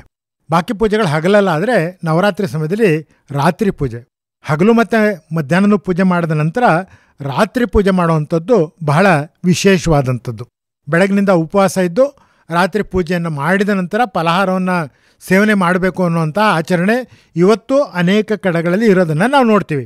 ಈ ರೀತಿಯಾಗಿ ಈ 9 ದಿವಸಗಳ ಪೂಜೆ ಮಾಡೋದನ್ನು ವಿಜಯನಗರದ ಅರಸರು ತಮ್ಮದಾಗಿಸಿಕೊಂಡ್ರು. ನಾವು ಅದೇ ರೀತಿಯಾಗಿ ಪೂಜೆಯನ್ನು ಮಾಡಬೇಕು ಅಂತ. ಹಾಗಾಗಿ ಕಂಕಣ ಧಾರಣೆಯನ್ನು ಮಾಡಿದ ನಂತರ ಬೆಳಗಿನ ಹೊತ್ತಲ್ಲಿ ದೇವಸ್ಥಾನಗಳಲ್ಲಿ ಪೂಜೆಗಳು ನಡೀತಾ ಇತ್ತು, ಅರಮನೆಯಲ್ಲಿ ಪೂಜೆಗಳು ನಡೀತಾ ಇತ್ತು. ಪ್ರಾಣಿಗಳ ಬಲಿ ಕೊಡ್ತಾ ಇದ್ರು. ಇತ್ತೀಚೆಗೆ ಪ್ರಾಣಿ ಬಲಿ ಮಾಡೋ ಹಾಗಿಲ್ಲ, ಸರ್ಕಾರದ ಆದೇಶ ಇಲ್ಲ. ಹಾಗಾಗಿ ಆ ಕಾಲದಲ್ಲಿ ಎಮ್ಮೆ, ಕೋಣ, ಕುರಿ ಇತ್ಯಾದಿಗಳನ್ನು ಬಲಿ ಕೊಡ್ತಾ ಇದ್ದದನ್ನು ನಾವು ನೋಡ್ತೀವಿ. ಅದು ವಿದೇಶಿ ಪ್ರವಾಸಿಗರು ಅದು ಬರೆದಿದ್ದಾರೆ. ಅದಾದ ನಂತರ ಸಾಯಂಕಾಲದ ಹೊತ್ತು ರಾಜರ ದರ್ಬಾರ್ ನಡೀತಾ ಇತ್ತು. ಈ ದರ್ಬಾರಿಗೆ ಈ 200 ಜನ ಸಾಮಂತರ ಹಂಚಿಕೆ ಆಗ್ತಾಯಿತ್ತು. ಯಾವತ್ತು ಯಾವ್ಯಾವ ಸಾಮಂತರು ರಾಜರನ್ನು ಭೇಟಿ ಮಾಡ್ಬೋದು ಹಾಗೆ ಅಂಥೇಳಿ ತೀರ್ಮಾನ ಆಗ್ತಾಯಿತ್ತು. ಅದೇ ಪ್ರಕಾರದಲ್ಲಿ ಅವರು ರಾಜನಿಗೆ ಕೊಡಬೇಕಾದಂತಹ ಏನು ಹಣ ಇತ್ತು, ಕಪ್ಪ ಏನಿತ್ತು, ಅದನ್ನು ತಗೊಬಂದು ರಾಜನನ್ನು ಭೇಟಿಯಾಗಿ ರಾಜನಿಗೆ ಕೊಡಬೇಕಾದಂಥ 1/3 ಭಾಗ ಅದನ್ನು ರಾಜನಿಗೆ ಸಂದಾಯ ಮಾಡ್ತಾಯಿದ್ರು. ರಾಜನ ದರ್ಬಾರ್ನಲ್ಲಿ, ನವರಾತ್ರಿಯ ದರ್ಬಾರಿನ ಸಮಯದಲ್ಲಿ ಹೀಗೆ ಬರಬೇಕಾದ್ರೆ ಹೇಳ್ತಾರೆ, ವಿದೇಶಿ ಪ್ರವಾಸಿಗರು ಅದನ್ನು ಬರೀತಾರೆ, ಯಾರೂ ರಾಜನನ್ನು ತಲೆ ಎತ್ತಿ ನೋಡ್ತಾ ಇರಲಿಲ್ಲ, ತಲೆ ತಗ್ಗಿಸಿಕೊಂಡೇ ರಾಜನ ಮುಂದೆ ಬರ್ತಾ. ಅಂದರೆ ಅಷ್ಟೊಂದು ಗೌರವ, ರಾಜನ ಮುಂದೆ ಬರಬೇಕಾದ್ರೆ ಅಷ್ಟು ಗೌರವ, ಚಪ್ಪಲಿಯನ್ನು ಹಾಕ್ಕೊಂಬರೋ ಹಾಗಿರಲಿಲ್ಲ. ಈ ರೀತಿಯಾದಂಥ ಗೌರವ ರಾಜನಿಗಿತ್ತು. ಅವರು ಹಿಂದಿನ ವರ್ಷ ನಿಗದಿಯಾದಂತಹ ಹಣವನ್ನು ಸಂಗ್ರಹ ಮಾಡಿ ರಾಜನಿಗೆ ಕೊಡಬೇಕಾಗಿತ್ತು. ಮತ್ತು ಮುಂದಿನ ವರ್ಷ ಎಷ್ಟು ತೆರಿಗೆಯನ್ನು ಸಂಗ್ರಹ ಮಾಡಬೇಕು ಅನ್ನೋದನ್ನು ಸಹ ಆ ಸಮಯದಲ್ಲಿ ನಿಗದಿ ಮಾಡಲಾಗ್ತಾಯಿತ್ತು. ಮತ್ತು ಅದಲ್ಲದೆ ಅಕ್ಕಪಕ್ಕದಲ್ಲಿ ಯಾವುದಾದ್ರು ನಮಗೆ ಸೇರದ ರಾಜ್ಯ ಇದೆಯಾ, ಅಲ್ಲಿ ಏನಾದ್ರು ಕೆಟ್ಟ ಚಟುವಟಿಕೆಗಳು ಏನಾದ್ರು ನಡೀತಾ ಇದೆಯಾ, ಜನವಿರೋಧಿ ಚಟುವಟಿಕೆಗಳು ಏನಾರು ನಡೀತಾ ಇದೆಯಾ, ಆ ಸಾಮ್ರಾಜ್ಯವನ್ನು, ಅಂತಹ ರಾಜ್ಯವನ್ನು ನಾವು ನಮ್ಮ ವಶಕ್ಕೆ ತಗೋಬೇಕಾ ಅನ್ನೋಂತಹ ಸಮಾಲೋಚನೆಗಳು ಸಹ ಅಲ್ಲಿ ನಡೀತಾ ಇತ್ತು. ಈ ರೀತಿಯಾಗಿ ಕಾಣಿಕೆಗಳನ್ನು, ಕಪ್ಪವನ್ನು ಸಂದಾಯ ಮಾಡಿದಂತಹ ಈ ಸಾಮಂತರಿಗೋಸ್ಕರ ಅರಮನೆ ಒಳಗಡೆ ಈ ಕುಸ್ತಿ ಮುಂತಾದ ಕೆಲವು ಸಾಂಸ್ಕೃತಿಕ ಕಾರ್ಯಕ್ರಮಗಳು ನಡೀತಾ ಇತ್ತು. ಪ್ರತಿ ದಿವಸಕ್ಕೂ ಯಾರ್ಯಾರು ಬರಬೇಕು ಅನ್ನೋಂಥದ್ದು ಮುಂಚಿತವಾಗಿ ನಿಗದಿ ಆಗ್ತಾಯಿತ್ತು. ಇಲ್ಲಿ ಅರಮನೆಯ ಹೊರಗಡೆ ಈ ಸಾಮಂತರುಗಳು ಕರ್ಕೊಂಬಂದಂಥ ಲಕ್ಷಗಟ್ಟಲೆ ಜನ ಇದ್ದಂತಹ ಸೈನ್ಯ ಅದು ಹೊರಗಡೆ ಇತ್ತು. ಅವರಿಗೆ ರಾಜನನ್ನು ನೋಡೋಕ್ಕೆ ಅವಕಾಶ ಇಲ್ಲ, ಏಕೆಂದರೆ ಬರೀ ಸಾಮಂತರು ಮಾತ್ರ ಹೋಗೋದಕ್ಕೆ ಅವಕಾಶ ಇದ್ದಂಥದ್ದು. ಈ ಸೈನಿಕರಿಗೆ ರಾಜನನ್ನು ನೋಡುವಂಥ ತವಕ ಇರ್ತಿತ್ತು. ಹಾಗೆ ರಾಜನಿಗೂ ತನ್ನ ಇಡೀ ಸೈನ್ಯವನ್ನು ನೋಡಬೇಕು ಅನ್ನುವಂತಹ ಕುತೂಹಲ ಇದ್ದೇ ಇತ್ತು. ಆದರೆ ಪ್ರತಿ ದಿವಸ ದರ್ಬಾರಿನ ನಂತರ ಅರಮನೆಯ ಹೊರಭಾಗದಲ್ಲಿ ಅಲ್ಲಲ್ಲೇ ಒಂದಷ್ಟು ಸಾಂಸ್ಕೃತಿಕ ಕಾರ್ಯಕ್ರಮಗಳು ಆರಂಭ ಆಯಿತು. ಏನು ಸಾಮಂತರುಗಳು ತಾವು ಬರುವಾಗ ಕರ್ಕೊಂಬಂದಿದ್ರು ಕಲಾವಿದರುಗಳು, ಅವರುಗಳು ಅಲ್ಲಲ್ಲಿ ಸಾಂಸ್ಕೃತಿಕ ಕಾರ್ಯಕ್ರಮಗಳನ್ನು ನೀಡೋದಕ್ಕೆ ಪ್ರಾರಂಭ ಮಾಡಿದ್ರು. ಆಗ ವಿದ್ಯುತ್ ಇರಲಿಲ್ಲ. ಈ ದೀಪದ ಬೆಳಕಿನಲ್ಲಿ, ಪಂಜಿನ ಬೆಳಕಿನಲ್ಲೇ ಆ ಕಾರ್ಯಕ್ರಮಗಳು ನಡೀತಾ ಇತ್ತು. ಹೀಗೆ ಒಂದು ರೀತಿಯಾಗಿ ಧಾರ್ಮಿಕವಾಗಿ, ಮತ್ತೊಂದು ರೀತಿಯಾಗಿ ಸಾಂಸ್ಕೃತಿಕವಾಗಿ ಈ ದಸರಾ ಹಬ್ಬ ಆರಂಭ ಆಯಿತು. ಈ 9 ದಿವಸಗಳು ಆದ ನಂತರ ರಾಜ ಕಂಕಣವನ್ನು ವಿಸರ್ಜನೆಯನ್ನು ಮಾಡ್ತಾ ಇದ್ದ. 10ನೇ ದಿವಸ ಅವನಿಗೆ ಅರಮನೆಯಿಂದ ಹೊರಗಡೆ ಹೋಗೋದಕ್ಕೆ ಅನುಮತಿ ಇತ್ತು. ಅವತ್ತು ಅರಮನೆಯಿಂದ ಸುಮಾರೊಂದು 3-4 ಕಿಲೋಮೀಟರ್ಗಳ ದೂರ, 2 ಹರಿದಾರಿ ಅಂತೇಳಿ ಕರೀತಾರೆ ಅದಕ್ಕೆ, ಅಷ್ಟು ದೂರದಲ್ಲಿ ಹಂಪೆಯ ದೇವತೆಯಾದಂಥ ವಿರೂಪಾಕ್ಷ, ಅವನ ವಿರೂಪಾಕ್ಷನ ಪ್ರತಿಮೆಯನ್ನು ಅಲ್ಲಿ ಒಂದು ಚಪ್ರದಲ್ಲಿ ಇಡಲಾಗ್ತಾ ಇತ್ತು ಡೇರೆಯಲ್ಲಿ. ಅದಕ್ಕೆ ರಾಜ ಪೂಜೆಯನ್ನು ಮಾಡ್ಕೊಂಬರೋ ಹಾಗೆ ಒಂದು ಕಾರ್ಯಕ್ರಮವನ್ನು ರೂಪಿಸಲಾಯಿತು. ರಾಜ ಅರಮನೆಯಿಂದ ಕುದುರೆನಲ್ಲಿ ಹೊರಡ್ತಾ ಇದ್ದ. ರಾಜನ ಹಿಂದೆ ರಾಜಪರಿವಾರ, ಸಾಮಂತರುಗಳು ಇತ್ಯಾದಿಗಳೆಲ್ಲರೂ ಬರ್ತಾ ಇದ್ರು. ಆ ಒಂದು 4-5 ಕಿಲೋಮೀಟರ್ ದೂರದ ತನಕ ಆ ಮೆರವಣಿಗೆ ಹೋಗ್ತಾ ಇತ್ತು. ಹೋಗುವ ರಸ್ತೆಯ ಎರಡೂ ಕಡೆ ಏನು ಸೈನಿಕರು ಬಂದಿದ್ರೋ ಅವರು ರಸ್ತೆಯ ಎರಡೂ ಪಕ್ಕದಲ್ಲಿ ನಿಂತ್ಕೊಳ್ತಾ ಇದ್ರು. ಮೊದಲು ಕಾಲಾಳುಗಳು, ಆನಂತರ ಕುದುರೆ, ಆನಂತರ ಆನೆ, ಆನಂತರ ಒಂಟೆ, ಈ ರೀತಿಯಾಗಿ ಅವರ ಎತ್ತರಕ್ಕೆ ಅನುಗುಣವಾಗಿ ನಿಂತ್ಕೊಳ್ತಾ ಇದ್ರು ರಸ್ತೆಯ ಎರಡೂ ಪಕ್ಕಗಳಲ್ಲಿ. ರಾಜ ಬಂದಾಗ ಜನ ಹರ್ಷೋದ್ಗಾರವನ್ನು ಮಾಡ್ತಾರೆ, ಸೈನಿಕರು ಹರ್ಷೋದ್ಗಾರವನ್ನು ಮಾಡ್ತಾಯಿದ್ರು. ಯಾಕೆಂದರೆ ಸೈನಿಕರಿಗೆ ರಾಜನನ್ನು ನೋಡೋದಕ್ಕೆ ಸಿಗುವಂಥ ಅವಕಾಶ ಅದೊಂದೇ ಆಗಿತ್ತು. ಹಾಗಾಗಿ ರಾಜನನ್ನು ಕಂಡಾಗ ಬಹಳ ಸಂತೋಷದಿಂದ ಜಯಘೋಷವನ್ನು ಅವರು ಹಾಕ್ತಾಯಿದ್ರು. ಮತ್ತು ಹಾಗೆ ಅವರು ಬಂದು ಅಲ್ಲಿ ನಿಂತ್ಕೋಬೇಕಾದ್ರೆ ಸಮವಸ್ತ್ರಗಳನ್ನು ಧರಿಸ್ಕೊಂಡು ಬರ್ತಾಯಿದ್ರು. ಅಲ್ಲಿ ಆನೆ ಕುದುರೆಗಳು ಏನಿತ್ತೋ ಅವುಗಳಿಗೆ ಅಲಂಕಾರವನ್ನು ಮಾಡ್ತಾಯಿದ್ರು. ತಮ್ಮಲ್ಲಿದ್ದಂತಹ ಕತ್ತಿ, ಗುರಾಣಿ ಇತ್ಯಾದಿಗಳನ್ನು ಅಲಂಕಾರ ಮಾಡ್ತಾಯಿದ್ರು. ಹೀಗೆ ಅಲಂಕಾರ ಮಾಡಿದಂತಹ ಸೈನ್ಯ ಆ ರಸ್ತೆಯ ಎರಡೂ ಪಕ್ಕಗಳಲ್ಲಿ ಇರ್ತಾ ಇತ್ತು. ಅದು ಎಷ್ಟು ದೊಡ್ಡದಾಗಿತ್ತು ಅನ್ನೋದನ್ನು ಒಬ್ಬ ವಿದೇಶಿ ಪ್ರವಾಸಿಗ ಬರ್ಕೊಂಡಿದ್ದಾನೆ. ನನಗೂ ಸಹ ಮೆರವಣಿಗೆಯಲ್ಲಿ ಬರೋದಕ್ಕೆ ಅವಕಾಶವನ್ನು ರಾಜ ಮಾಡಿಕೊಟ್ಟ. ನನಗೂ ಒಂದು ಕುದುರೆಯನ್ನು ಕೊಟ್ಟಿದ್ದರು. ನಾನು ಅದರ ರಾಜನ ಹಿಂದೆ ಹೋಗ್ತಾ ಇದ್ದೆ. ಈ ಸೈನ್ಯವನ್ನು ನೋಡೋಕ್ಕೋಸ್ಕರ ಒಂದ್ಸರಿ ಎಡಗಡೆಗೆ ಒಂದ್ಸರಿ ಬಲಗಡೆಗೆ ಹೀಗೆ ಕತ್ತನ್ನು ಸುತ್ತಿ ಸುತ್ತಿ ಸುತ್ತಿ ನನಗೆ ತಲೆ ಸುತ್ತ ಬಂದು ಕುದುರೆಯಿಂದ ಬೀಳಾಗೋಯ್ತು. ಇದು ಅಷ್ಟು ದೊಡ್ಡ ಸೈನ್ಯ ಇತ್ತು ಹಾಗೆ ಅಂತೇಳಿ ಅವನು ಬರ್ಕೋತಾನೆ. ಇದು ಒಂದಷ್ಟು ಅತಿಶಯೋಕ್ತಿ ಇರಬಹುದಾದ್ರೂ ಪೂರ್ತಿ ಅದನ್ನು ಇಲ್ಲ ಅಂತ ಹೇಳೋದಕ್ಕೆ ಬರೋದಿಲ್ಲ. ಅಷ್ಟು ದೊಡ್ಡ ಸೈನ್ಯ ಅಲ್ಲಿತ್ತು. ಹಾಗೆ ರಾಜ ಮೆರವಣಿಗೆಯಲ್ಲಿ ತನ್ನ ಪರಿವಾರದ ಜೊತೆಗೆ ಹೋಗ್ತಾ ಇದ್ದ. ಅಲ್ಲಿ ವಿರೂಪಾಕ್ಷನ ಪೂಜೆ ಆಗ್ತಾ ಇತ್ತು. ನಂತರ ವಾಪಸ್ ಮೆರವಣಿಗೆನೂ ಸಹ ಬರ್ತಾ ಇತ್ತು. ಹೇಗೆ ಹೋಗುವಾಗ ಮೆರವಣಿಗೆ ಆಯಿತೋ ಅದೇ ರೀತಿಯಾಗಿ ವಾಪಸ್ ಮೆರವಣಿಗೆನೂ ಬರ್ತಾ ಇದ್ದ. ಅವನು ಬರೋ ತನಕ ಆ ಸೈನ್ಯ ಹಾಗೆ ಅಲುಗಾಡದೆ ಅಲ್ಲಿ ನಿಂತ್ಕೊಳ್ತಾ ಇದ್ರು. ಮತ್ತೆ ರಾಜನನ್ನು ಕಂಡಾಗ ಜಯಘೋಷವನ್ನು ಮಾಡ್ತಾಯಿದ್ರು. ಈ ರೀತಿಯಾದಂತಹ ಒಂದು ಪದ್ಧತಿಯನ್ನು ಆನಂತರ ನಮ್ಮ ಮೈಸೂರಿನ ಮಹಾರಾಜರು ಅಳವಡಿಸ್ಕೊಂಡ್ರು. ಅರಮನೆಯಿಂದ ಬನ್ನಿ ಮಂಟಪಕ್ಕೆ ಮೆರವಣಿಗೆಯನ್ನು ಹೋಗುವಂಥದ್ದು, ಅಲ್ಲಿ ಬನ್ನಿ ಮಂಟಪಕ್ಕೆ ಪೂಜೆಯನ್ನು ಮಾಡಿದ ನಂತರ ವಾಪಸ್ ಅರಮನೆಗೆ ಮೆರವಣಿಗೆಯಲ್ಲೇ ಬರ್ತಾ ಇದ್ದಂಥದ್ದು ಅರಸರುಗಳು ಆಳ್ವಿಕೆ ಇರೋ ತನಕ ಅದು ನಡೆದಿದ್ದನ್ನು ನಾವು ನೋಡಿದ್ದೀವಿ. ಈ ರೀತಿಯಾಗಿ ವಿಜಯನಗರದ ಸಾಮ್ರಾಜ್ಯದಲ್ಲಿ ನವರಾತ್ರಿ ಉತ್ಸವ ಧಾರ್ಮಿಕ ಉತ್ಸವದ ಜೊತೆಗೆ ಸಾಂಸ್ಕೃತಿಕ ಉತ್ಸವವಾಗಿಯೂ ಬೆಳೆದಿದ್ದನ್ನು ನಾವು ನೋಡಿದ್ದೀವಿ. ಒಂದು ರೀತಿ ಸೈನಿಕರ ಸೈನ್ಯದ ಪ್ರದರ್ಶನವೂ ಸಹ ಅದಾಗ್ತಾ ಇತ್ತು. ಈ ಕಡೆ ಧರ್ಮದ ಪ್ರಕಾರದಲ್ಲಿ ಪೂಜೆ ವಿಧಾನಗಳು ನಡೀತಾ ಇತ್ತು. ರಾಜನಾದವನು ಈ ರೀತಿ ಕಂಕಣ ಧಾರಣೆಯನ್ನು ಮಾಡಿ ಆ 9 ದಿವಸಗಳು ನಿಷ್ಠೆಯಿಂದ ಪೂಜೆಯನ್ನು ಮಾಡ್ತು ಅಂದರೆ 10ನೇ ದಿವಸ ನಂತರ ಅವರು ತೊಗೊಂಡು ಯಾವುದಾದ್ರು ರಾಜ್ಯಕ್ಕೆ ಯುದ್ಧಕ್ಕೆ ಹೋಯಿತು ಅಂತ ಹೇಳಿದ್ರೆ ಅವರಿಗೆ ಗೆಲುವು ಖಂಡಿತ ಸಿಗತ್ತೆ ಅನ್ನುವಂತಹ ಒಂದು ನಂಬಿಕೆ ಆ ಕಾಲದಲ್ಲಿ ಇದ್ದಂಥದ್ದು. ಕೆಲವು ರಾಜರುಗಳು ಆ ಕಾಲದಲ್ಲಿ ಮೆರವಣಿಗೆಯನ್ನು ಮಾಡಿದ ನಂತರ ಊರಿನ ಗಡಿಗೆ ಬಂದು ಅಲ್ಲಿಂದ 3 ಭಾಗ ಕಡೆಗೂ ಒಂದೊಂದು ಬಾಣವನ್ನು ಬಿಡ್ತಾ ಇದ್ರಂತೆ. ಬೆನ್ನಿನ ಹಿಂದೆ ತನ್ನದೇ ರಾಜ್ಯ, ಎಡಗಡೆ ಮುಂದೆ ಮತ್ತು ಬಲಗಡೆಗೆ ಬಾಣವನ್ನು ಬಿಡ್ತಾಯಿದ್ರು. ಯಾವ ಬಾಣ ತುಂಬ ದೂರಕ್ಕೆ ಹೋಗುತ್ತೋ ಆ ಕಡೆಗೆ ಅವರು ಯುದ್ಧಕ್ಕೆ ಹೊರಡ್ತಾ ಇದ್ರು. ಮತ್ತಷ್ಟು ರಾಜ್ಯಗಳನ್ನು ಅವರು ಸೇರಿಸ್ಕೊತಾ ಇದ್ರು ಅಂತ ಹೇಳಿ ಒಂದು ಕಡೆ ದಾಖಲೆಗಳು ನಮಗೆ ಸಿಗುತ್ತೆ. ಈ ರೀತಿಯಾಗಿ ವೈಭವವಾಗಿ ನಡೀತಾ ಇತ್ತು ವಿಜಯನಗರದ ಸಾಮ್ರಾಜ್ಯ. ಅದರಲ್ಲಿ ಕೃಷ್ಣದೇವರಾಯನ ಕಾಲ, ಆ ಕಾಲದಲ್ಲಿ ಬಹಳ ವಿಜೃಂಭಣೆಯಿಂದ 1509ರಿಂದ 1529 ಕೃಷ್ಣದೇವರಾಯ ಆಳ್ವಿಕೆಯನ್ನು ಮಾಡಿದಂಥದ್ದು. ಕೃಷ್ಣದೇವರಾಯನ ನಂತರ ಅಚ್ಯುತರಾಯ ಮತ್ತು 1ನೇ ವೆಂಕಟ, ಸದಾಶಿವರಾಯ ಇವರು ಸಹ ಆಳ್ವಿಕೆಯನ್ನು, ಇವರೆಲ್ಲ ತುಳುವ ವಂಶದವರು ಆಳ್ವಿಕೆಯನ್ನು ಮಾಡಿದ್ದನ್ನು ನೋಡ್ತೀವಿ.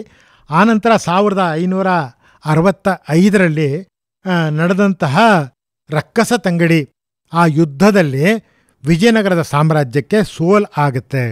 1336ರಿಂದ 1565ರವರೆಗೆ ನಡೆದಂತಹ ವಿಜಯನಗರ ಸಾಮ್ರಾಜ್ಯದ ಪತನಕ್ಕೆ ಈ ರಕ್ಕಸ ತಂಗಡಿ ಯುದ್ಧ ಕಾರಣ ಆಗುತ್ತೆ.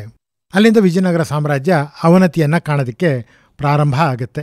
ಅದರಲ್ಲಿ ಕೃಷ್ಣದೇವರಾಯನ ಅಳಿಯ ರಾಮರಾಯ ಅಂತಲೇ ಬಹಳ ಪ್ರಸಿದ್ಧಿ. ಆತ ತನ್ನ ಸೈನ್ಯದಲ್ಲಿದ್ದಂತಹ ಮುಸಲ್ಮಾನರನ್ನು ಪೂರ್ತಿಯಾಗಿ ನಂಬಿದ್ದ. ಅವ್ರಗಳೇ ಕಡೆಗೆ ಅವರು ವಿರೋಧಿ ಪಕ್ಷಕ್ಕೆ ಸೇರಿಕೊಂಡು ಇವ್ರಿಗೆ ಸೋಲಾಯಿತು. ಅದರಲ್ಲಿ ರಾಮರಾಯ ಸೋತ, ರಾಮರಾಯನ ಕೊಲೆಯೂ ಸಹ ಅದರಲ್ಲಿ ಆಗತ್ತೆ ಹಾಗೆ ಅಂತೇಳಿ ಕೇಳ್ತೀವಿ. ಈ ರೀತಿಯಾಗಿ ಸಾಮ್ರಾಜ್ಯ ಪತನ ಆದ ನಂತರ ಈ 200 ಜನ ಸಾಮಂತರುಗಳು ಏನಿದ್ರು ಅವರುಗಳು ಸ್ವತಂತ್ರರಾಗೋಗ್ತಾರೆ. ಯಾಕೆಂದರೆ ವಿಜಯನಗರದ ಅರಸರೇ ಇಲ್ಲ ಅಂತಂದಾಗ ಇವರು ಸ್ವತಂತ್ರರಾಗೋಗ್ತಾರೆ. ಅದರಲ್ಲಿ ಕೆಲವರು ತಾವು ಸ್ವತಂತ್ರ ರಾಜರು ಹಾಗೆ ಅಂಥೇಳಿ ಘೋಷಣೆಯನ್ನು ಮಾಡ್ಕೋತಾರೆ. ಮತ್ತು ಅವರು ವಿಜಯನಗರದ ಸಾಮ್ರಾಜ್ಯದಲ್ಲಿ ನಡೀತಿದ್ದಂತಹ ನವರಾತ್ರಿ ಉತ್ಸವವನ್ನು ಸಣ್ಣ ಪ್ರಮಾಣದಲ್ಲಿ ಆಚರಣೆ ಮಾಡ್ತಿದ್ದನ್ನು ನಾವು ಕೇಳ್ತೀವಿ. ಇನ್ನು ಅಲ್ಲಿಂದ ನಮಗೆ ಈ ನವರಾತ್ರಿ ಉತ್ಸವದ ದಾಖಲೆ ಅಥವಾ ದಸರಾ ಉತ್ಸವದ ದಾಖಲೆ ಸಿಗುವಂಥದ್ದು ಶ್ರೀರಂಗಪಟ್ಟಣದಲ್ಲಿ 1565ರಲ್ಲಿ ವಿಜಯನಗರದ ಸಾಮ್ರಾಜ್ಯ ಸೋಲನ್ನು ಕಂಡ ನಂತರ ಅದು ಕ್ರಮೇಣವಾಗಿ ಅದರ ಪ್ರತಿನಿಧಿಗಳು ಸಹ ರಾಜಪ್ರತಿನಿಧಿಗಳು ಸಹ ಇಲ್ಲವಾಗ್ತಾ ಬರ್ತಾರೆ. 1399 ಮೈಸೂರು ಸಂಸ್ಥಾನ ಆರಂಭ ಆದಂತಹದ್ದು. ಅದು ನಮಗೆ ಚರಿತ್ರೆಯಲ್ಲಿ ಸಿಗುವಂಥದ್ದು. ಯದುರಾಯ ಮತ್ತು ಕೃಷ್ಣರಾಯ ಅನ್ನುವಂಥವರು ಉತ್ತರ ಭಾರತದಿಂದ ದಕ್ಷಿಣ ಭಾರತಕ್ಕೆ ಬಂದರು. ಸ್ವತಂತ್ರ ರಾಜ್ಯವನ್ನು ಕಟ್ಟಬೇಕು ಅನ್ನುವಂಥ ಉದ್ದೇಶದಿಂದ ದಕ್ಷಿಣ ಭಾರತಕ್ಕೆ ಅವರು ಬಂದರು. ದಕ್ಷಿಣ ಭಾರತದಲ್ಲಿ ಅವ್ರಿಗೆ ಬರ್ತಿದ್ದಾಗನೇ ಅವರು ಕೃಷ್ಣನ ಭಕ್ತರು ದ್ವಾರಕೆಯಿಂದ ಬಂದರು ಹಾಗೆ ಅಂತಲೂ ಅದಕ್ಕೆ ಹೇಳಲಾಗುತ್ತೆ. ಅವರು ವಿಂಧ್ಯ ಪರ್ವತಕ್ಕೆ ಬಂದು ಆ ವಿಂಧ್ಯವಾಸಿನಿಯನ್ನು ಕುರಿತು ತಪಸ್ಸನ್ನು ಮಾಡ್ತಾರೆ. ಒಂದು ದಿವಸ ರಾತ್ರಿ ಅವ್ರಿಗೆ ಕನಸಲ್ಲಿ ನೀವು ದಕ್ಷಿಣ ಭಾಗಕ್ಕೆ ಹೋಗಿ ಕಾವೇರಿ ಮತ್ತು ಕಪಿಲಾ ನದಿಗಳ ಮಧ್ಯದಲ್ಲಿ ಇರುವಂತಹ ಮಹಾಬಲಗಿರಿ ಅಂತ ಅನ್ನೋಂಥ ಒಂದು ಬೆಟ್ಟ ಇದೆ. ಆ ಬೆಟ್ಟದ ಹತ್ತಿರಕ್ಕೆ ನೀವು ಹೋದರೆ ನಿಮಗೆ ಅನುಕೂಲ ಆಗುತ್ತೆ ಅಂತ ಹೇಳಿದಾಗೆ ಕನಸು ಬಿತ್ತು ಅವ್ರಿಗೆ. ಅದನ್ನು ಅನುಸರಿಸಿ ಅವರು ದಕ್ಷಿಣಕ್ಕೆ ಬಂದು ಈಗಿನ ಮೈಸೂರಿನ ಜಾಗಕ್ಕೆ ಬಂದರು. ಆಗ ಇಲ್ಲಿ ಬಂದಾಗ ಅವ್ರಿಗೆ ಮತ್ತೆ ಒಂದು ಕನಸಾಯಿತು. ಅದರಲ್ಲಿ ನಾಳೆ ಬೆಳಗ್ಗೆ ನಿಮಗೆ ಒಬ್ಬ ಜಂಗಮ ಸ್ವರೂಪಿ ವ್ಯಕ್ತಿ ಬರ್ತಾನೆ, ಅವನು ಹೇಳಿದಾಗೆ ಮಾಡಿದ್ರೆ ನಿಮಗೆ ಅನುಕೂಲ ಆಗುತ್ತೆ ಹಾಗೆ ಅಂಥೇಳಿ ಅವರಿಗೆ ಕನಸು ಬೀಳುತ್ತೆ. ಅದರ ಪ್ರಕಾರದಲ್ಲಿ ಕೋಡಿ ಭೈರವೇಶ್ವರ, ಇವತ್ತು ಅರಮನೆಯಲ್ಲಿರುವಂಥ ಕೋಡಿ ಭೈರವೇಶ್ವರ ದೇವಸ್ಥಾನ, ಅದು ನಮ್ಮ ಏನು ದೊಡ್ಡ ಕೆರೆ ಅಂತ ಕರಿತಾ ಇದ್ವಿ, ಹಿಂದೆ ದೇವರಾಯ ಸಾಗರ ಅಂಥೇಳಿ ಕರಿತಾ ಇತ್ತು. ಅದರ ದೇವಸ್ಥಾನದ ಮುಂದೆ ಕೂತಿದ್ದಾಗ ಒಬ್ಬ ಸನ್ಯಾಸಿ, ಕಾವಿ ಧರಿಸಿದ್ದಂತಹ ಒಬ್ಬ ಸನ್ಯಾಸಿ ಬಂದು ಇಲ್ಲಿ ಹತ್ತಿರದಲ್ಲಿರುವಂಥ ಹದಿನಾಡು ಅಂತ ಕರಿತಾ ಇದ್ರು. ಆ ಜಾಗದಲ್ಲಿ ಒಬ್ಬ ದೇವರಾಜ ಅರಸು ಅಂತ ಇದ್ದ ಅವನಿಗಿಲ್ಲ, ಅವನ ಹೆಂಡತಿ ಮತ್ತು ಮಗಳಿದ್ದಾಳೆ, ಮಗಳನ್ನು ಮದುವೆ ಆಗಬೇಕು ಅಂಥೇಳಿ ಅಲ್ಲಿ ಸೈನಾಧಿಕಾರಿಯಾಗಿದ್ದಂಥ ಮಾರನಾಯಕ ಅನ್ನುವಂಥವನು ಒತ್ತಾಯ ಮಾಡ್ತಾ ಇದ್ದಾನೆ. ಅದು ರಾಣಿಗೂ ಮತ್ತು ಅವ್ರ ಮಗಳಿಗೂ ಇಷ್ಟ ಇಲ್ಲ. ನೀವು ಹೋಗಿ ಅವರನ್ನು ನಿಗ್ರಹ ಮಾಡ್ತು ಅಂತ ಹೇಳಿದ್ರೆ ನಿಮ್ಗೆ ಅನುಕೂಲ ಆಗತ್ತೆ ಹಾಗೆ ಅಂಥೇಳಿ ಅವನು ಹೇಳಿ ಹೋಗ್ತಾನೆ. ಅದ್ರ ಪ್ರಕಾರದಲ್ಲಿ ಇವರು ಹದಿನಾಡಿಗೆ ಹೋಗ್ತಾರೆ. ಅಲ್ಲಿ ಆ ರಾಜನಿಗೆ ಸಂಬಂಧಿಸಿದಂತಹ ಒಂದಷ್ಟು ಜನ ಅಥವಾ ರಾಜನ ಬೆಂಬಲಿಗರು ಅವ್ರ ಜೊತೆ ಮಾತಾಡ್ತಾರೆ. ಆಮೇಲೆ ಮಾರನಾಯಕ ಒಂದು ದಿವಸ ಮಧ್ಯಾಹ್ನ ಊಟ ಮಾಡ್ತಿದ್ದಾಗ ಹೋಗಿ ಅವನ ಸಂಹಾರವನ್ನು ಅವರು ಮಾಡ್ತಾರೆ. ಮಾಡಿದ ಮೇಲೆ ಆಕೆ ಮಹಾರಾಣಿ ಏನಿರ್ತಾಳೆ, ಆಕೆ ಮಹಾರಾಣಿ ಅಂದರೆ ಸಣ್ಣ ಗ್ರಾಮದು ಒಂದು ಪಾಳೆಪಟ್ಟು ಅಂತ ಏನು ಕರಿತಾ ಇದ್ರು ಆ ರೀತಿ ಅದು, ತನ್ನ ಮಗಳನ್ನು ನೀವೇ ಮದುವೆ ಆಗಬೇಕು ಹಾಗೆ ಅಂಥೇಳಿ ಯದುರಾಯರನ್ನು ಕೇಳ್ಕೊತಾರೆ. ಅದ್ರ ಪ್ರಕಾರದಲ್ಲಿ ಯದುರಾಯರು ಅವಳನ್ನು ಮದುವೆ ಆಗ್ತಾರೆ. ಇದು ನಡೆದಿದ್ದು 1399ರಲ್ಲಿ. ಇದಕ್ಕೆ ನಮಗೆ ದಾಖಲೆಗಳು ಸಿಗುತ್ತೆ. ಅವರು ಅಲ್ಲಿ ಮದುವೆ ಆದ ನಂತರ ಆ ಪಾಳೆಯಪಟ್ಟಿಗೆ ಅವರು ಯಜಮಾನರಾಗ್ತಾರೆ, 10 ಹಳ್ಳಿಗಳ ಪ್ರಮುಖ. ಸೊ ಅಲ್ಲಿ ಆ ರೀತಿಯಾದಂಥ ಪ್ರಮುಖನನ್ನು ಆ ಜನಗಳು, ಆ ಸಾಮ್ರಾಜ್ಯದ ಜನಗಳು ಒಡೆಯ ಹಾಗೆ ಅಂಥೇಳಿ ಕರಿತಾ ಇದ್ರು. ಆಮೇಲೆ ಒಡೆಯರೇ ಅಂತ ಕರೆಯುವಂಥದ್ದು ಮುಂದೆ ಒಡೆಯರ್ ಅಂತ ಆಯಿತು. ಆನಂತರ ಬಂದಂತಹ ಎಲ್ಲರೂ ಒಡೆಯರ್ ಅನ್ನೋ ಹೆಸರಿನಿಂದ 25 ಜನ ಮಹಾರಾಜರುಗಳು ಒಡೆಯರ್ ಅನ್ನೋ ಹೆಸರನ್ನು ಹೊಂದಿದ್ದನ್ನು ನಾವು ನೋಡ್ತೀವಿ. ಈ ರೀತಿಯಾಗಿ 1399ರಲ್ಲಿ ಆರಂಭವಾಗಿದ್ದು ಮೈಸೂರು ಸಂಸ್ಥಾನ. ಅದರ 9ನೆಯ ಅರಸರು ರಾಜ ಒಡೆಯರ್. ಇವರು ಸಹ ಮೈಸೂರು ಅರಸರು ಸಹ ವಿಜಯನಗರದ ಸಾಮಂತರಾಗಿದ್ದಂಥವರು. ವಿಜಯನಗರ ಸಾಮ್ರಾಜ್ಯದ ಪತನ ಆದ ನಂತರ ವಿಜಯನಗರ ಸಾಮ್ರಾಜ್ಯದ ಪ್ರತಿನಿಧಿ ಶ್ರೀರಂಗರಾಯ ಅನ್ನೋವಂಥವನು ಶ್ರೀರಂಗಪಟ್ಟಣವನ್ನು ಆಳ್ವಿಕೆಯನ್ನು ಮಾಡ್ತಾ ಇರ್ತಾನೆ. ಅವನಿಗೆ ವಯಸ್ಸು ಆಗಿರುತ್ತೆ, ಮತ್ತು ಅವನಿಗೆ ಬೆನ್ನುಪಣಿ ಹರ್ಪಿಸ್ ಈ ಕಾಯಿಲೆನೂ ಆಗೋಗುತ್ತೆ. ಆ ಕಾರಣಕ್ಕೋಸ್ಕರ ಅವನಿಗೆ ರಾಜ್ಯಭಾರ ಮಾಡುವಂಥದ್ದು ಕಷ್ಟ ಆಗುತ್ತೆ. ಇದನ್ನು ರಾಜ ಒಡೆಯರ್ ಗಮನಿಸ್ತಾ ಇರ್ತಾರೆ. ಮತ್ತು ಅದೊಂದು ದುರ್ಬಲರಾಗಿರುವಂತಹ ಈ ಶ್ರೀರಂಗರಾಯನಿಂದ ರಾಜ್ಯವನ್ನು ವಶಪಡಿಸ್ಕೋಬೇಕು ಹಾಗೆ ಅಂಥೇಳಿ ತುಂಬ ಜನ ಯೋಚನೆಯನ್ನು ಮಾಡ್ತಿದ್ದುದು ಸಹ ರಾಜ ಒಡೆಯರವ್ರಿಗೆ ಗೊತ್ತಾಗುತ್ತೆ. ಹಾಗಾಗಿ ಇದನ್ನು ಹೀಗೆ ಬಿಡ್ತು ಅಂತ ಹೇಳಿದ್ರೆ ಒಂದು ಶತ್ರು ರಾಜ್ಯ ಪಕ್ಕಕ್ಕೆ ಬಂದು ನಿಂತ್ಕೊಳ್ಳುತ್ತೆ ಇದು ವಿಜಯನಗರ ಸಾಮ್ರಾಜ್ಯಕ್ಕೆ ಮಾಡಿದಂಥ ಅವಮಾನ ಅಂತಾಗತ್ತೆ ಅಂಥೇಳಿ ತಾವೇನೇ ಶ್ರೀರಂಗಪಟ್ಟಣವನ್ನು ವಶಪಡಿಸ್ಕೊಳ್ತಾರೆ. ಮತ್ತೊಂದು ಅಂಶದಂತೆ ಅಥವಾ ಕಥೆಯಂತೆ ಅವನೇನು ಶ್ರೀರಂಗರಾಯ ಇದ್ದ, ಆ ಶ್ರೀರಂಗರಾಯ ನನಗಿನ್ನು ಆಡಳಿತ ಮಾಡೋಕ್ಕಾಗಲ್ಲ, ರಾಜ ಒಡೆಯರೊಬ್ಬ ಪರಾಕ್ರಮಿ ರಾಜ, ಹಾಗಾಗಿ ಅವನಿಗೆ ರಾಜ್ಯವನ್ನು ಬಿಟ್ಕೊಟ್ಬಿಡೋದು ವಾಸಿ ಅಂಥೇಳಿ ಆ ರಾಜ್ಯವನ್ನು ಅವ್ರಿಗೆ ಬಿಟ್ಕೊಡ್ತಾನೆ. ಇದು 1610 ಆಗಿದ್ದು. ಹಾಗಾಗಿ 1610 ರಾಜ ಒಡೆಯರ್ ನಾವು ಸ್ವತಂತ್ರ ರಾಜ ಹಾಗೆ ಅಂಥೇಳಿ ಘೋಷಣೆಯನ್ನು ಮಾಡ್ಕೋತಾರೆ. ಅಲ್ಲಿ ತನಕ ಅವರ ರಾಜಧಾನಿ ಮೈಸೂರಿನ ರಾಜಧಾನಿ ಮೈಸೂರಾಗಿದ್ದದ್ದು ಶ್ರೀರಂಗಪಟ್ಟಣಕ್ಕೆ ವರ್ಗಾವಣೆ ಆಗುತ್ತೆ 1610. ಇವರು ಮೊದಲಿಂದನೂ ಮೈಸೂರಿನ ವಿಜಯನಗರದ ಸಾಮ್ರಾಜ್ಯದ ಸಾಮಂತರಾಗಿದ್ದಂಥವ್ರು. ತಾವು ಈ ಶ್ರೀರಂಗಪಟ್ಟಣವನ್ನು ವಶಪಡಿಸ್ಕೊಂಡ್ರೆ ಎಲ್ಲಿ ಜನರಿಗೆ ವಿಜಯನಗರ ಸಾಮ್ರಾಜ್ಯದ ವಿರುದ್ಧವಾಗಿಯೇ ಈ ಜಾಗವನ್ನು ವಶಪಡಿಸ್ಕೊಂಡ್ಬಿಟ್ರು ಅಂತ ಜನ ಎಲ್ಲಿ ಭಾವಿಸ್ಕೊಂಡ್ಬಿಡ್ತಾರೋ ಅನ್ನೋಂತಹ ಒಂದು ಅನುಮಾನ ಅವ್ರಿಗಿತ್ತು. ಮತ್ತೊಂದು, ವಿಜಯನಗರದಲ್ಲಿ ನಡೀತಾ ಇದ್ದಂತಹ ನವರಾತ್ರಿ ಉತ್ಸವದಲ್ಲಿ ಇವರು ಭಾಗವಹಿಸ್ತಾ ಇದ್ದಿದ್ದರಿಂದಾಗಿ ಅವ್ರ ಮೇಲೆ ಅದು ತುಂಬ ಪರಿಣಾಮವನ್ನು ಬೀರಿರುತ್ತೆ. ಹಾಗಾಗಿ ನಾವು ಸಹ ನವರಾತ್ರಿ ಉತ್ಸವವನ್ನು ಮಾಡಬೇಕು, ಆಗ ಜನ ನಮ್ಮನ್ನು ವಿಜಯನಗರದ ಪರವಾಗಿರೋರು ಅಂಥೇಳಿ ಜನ ಭಾವಿಸ್ತಾರೆ ಅಂತ ಯೋಚಿಸಿದಂತಹ ರಾಜ ಒಡೆಯರ್ ಆ ವರ್ಷನೇ 1610 ಶ್ರೀರಂಗಪಟ್ಟಣದಲ್ಲಿ ದಸರಾ ಉತ್ಸವವನ್ನು ಆರಂಭ ಮಾಡ್ತಾರೆ. ಇದೆಲ್ಲ ದಾಖಲೆಗಳು ಇರೋವಂಥದ್ದು. ಆಗ ಮಾಡೋಂತಹ ಹಿಂದಿನ ದಿವಸ ಮಹಾರಾಜರ ಮಗ ಸತ್ತೋಗ್ಬಿಡ್ತಾನೆ. ಆಗ ಇವ್ರಿಗೆ ಯೋಚನೆ ಆಗುತ್ತೆ, ಈ ರೀತಿ ಮಗ ಸತ್ತಿರೋದ್ರಿಂದ ಸೂತಕ ಬಂದ್ಬಿಟ್ಟಿದೆ, ಏನು ಮಾಡೋದು ಅಂತ. ಅವರ ಮಗ ನರಸರಾಜ ಒಡೆಯರ್ ಹಿಂದಿನ ದಿವಸ ಅಂದರೆ ಮಹಾಲಯ ಅಮಾವಾಸ್ಯೆ ದಿವಸ ಆತ ಮೃತನಾಗ್ಬಿಡ್ತಾನೆ. ಸಾಮಾನ್ಯವಾಗಿ ಮೃತರಾದರೆ 10-12 ದಿವಸದ ಒಂದು ಸೂತಕ ಹಾಗೆ ಅಂತ ಇರುತ್ತೆ. ಅಂಥ ಸಮಯದಲ್ಲಿ ಸಿಂಹಾಸನವನ್ನು ಏರಿ ದರ್ಬಾರ್ ಮಾಡ್ಬೋದಾ ಅನ್ನುವಂತಹ ಒಂದು ಆಲೋಚನೆ, ಯಾಕಂದರೆ ಮೊದಲನೇ ವರ್ಷ ಅದು 1610. ಹಾಗಾಗಿ ಅವರ ಅರಮನೆಯ ಪುರೋಹಿತರೆಲ್ಲರನ್ನು ಕರೆಸಿ ಇದನ್ನು ಕೇಳ್ತಾರೆ, ಹೀಗೆ ನಮಗೆ ಅಶೌಚ ಬಂದಿದೆ, ಈಗ ನಾವು ನಾಳೆಯಿಂದ ದರ್ಬಾರನ್ನು ಮಾಡ್ಬೋದಾ, ಸಿಂಹಾಸನಾರೋಹಣವನ್ನು ಮಾಡಬಹುದಾ ಅನ್ನೋ ಮಾತನ್ನು ಕೇಳ್ತಾರೆ. ಅಲ್ಲಿಯ ಪುರೋಹಿತರು ಧರ್ಮಗ್ರಂಥಗಳನ್ನೆಲ್ಲ ಅವಲೋಕನವನ್ನು ಮಾಡಿ ರಾಜನಿಗೆ ಹೇಳ್ತಾರೆ, ರಾಜನಿಗೆ ಈ ರೀತಿಯಾದಂಥ ಅಶೌಚ ಅನ್ನುವಂಥದ್ದು ಬರೋದಿಲ್ಲ, ನೀನು ನಾಳೆ ಬೆಳಗ್ಗೆನೇ ಶುಚಿರ್ಭೂತನಾಗಿ ನೀನು ಸಿಂಹಾಸನವನ್ನು ಏರಬಹುದು ಹಾಗೆ ಅಂತ ಹೇಳಿ ಅವ್ರಿಗೆ ರಾಜನಿಗೆ ಹೇಳ್ತಾರೆ. ಆಗ ರಾಜ ಒಡೆಯರವ್ರಿಗೆ ಸಮಾಧಾನ ಆಗುತ್ತೆ.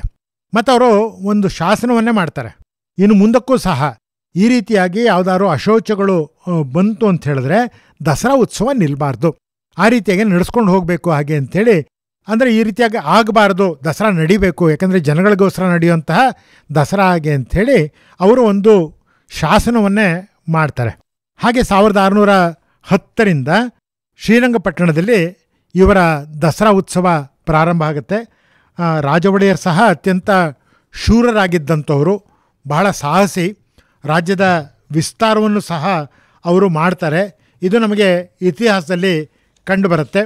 ಆನಂತರ ರಾಜ ಒಡೆಯರ್ ಆದ ನಂತರ ಅವರು 1552 1617 ತನಕ ಒಟ್ಟು ರಾಜ್ಯವನ್ನು ಮಾಡಿದಂಥದ್ದು. ಅದರಲ್ಲಿ 1610 ನಾವು ಈಗ ನೋಡಿದಂತಹದ್ದು.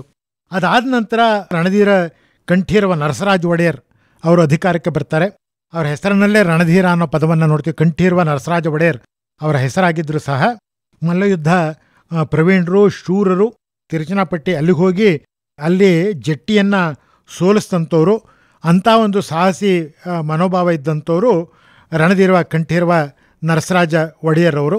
ಆನಂತರ ದೊಡ್ಡ ದೇವರಾಜ ಒಡೆಯರು, ಚಿಕ್ಕ ದೇವರಾಜ ಒಡೆಯರು, ದೊಡ್ಡ ಕೃಷ್ಣರಾಜ ಒಡೆಯರ್, 7ನೇ ಚಾಮರಾಜ ಒಡೆಯರ್, ಇಮ್ಮಡಿ ಕೃಷ್ಣರಾಜ ಒಡೆಯರ್, ಈ ರೀತಿಯಾಗಿ ಆಳ್ವಿಕೆಯನ್ನು ಮಾಡಿದ್ದನ್ನು ನಾವು ಶ್ರೀರಂಗಪಟ್ಟಣದಲ್ಲಿ ಕಾಣ್ತೀವಿ.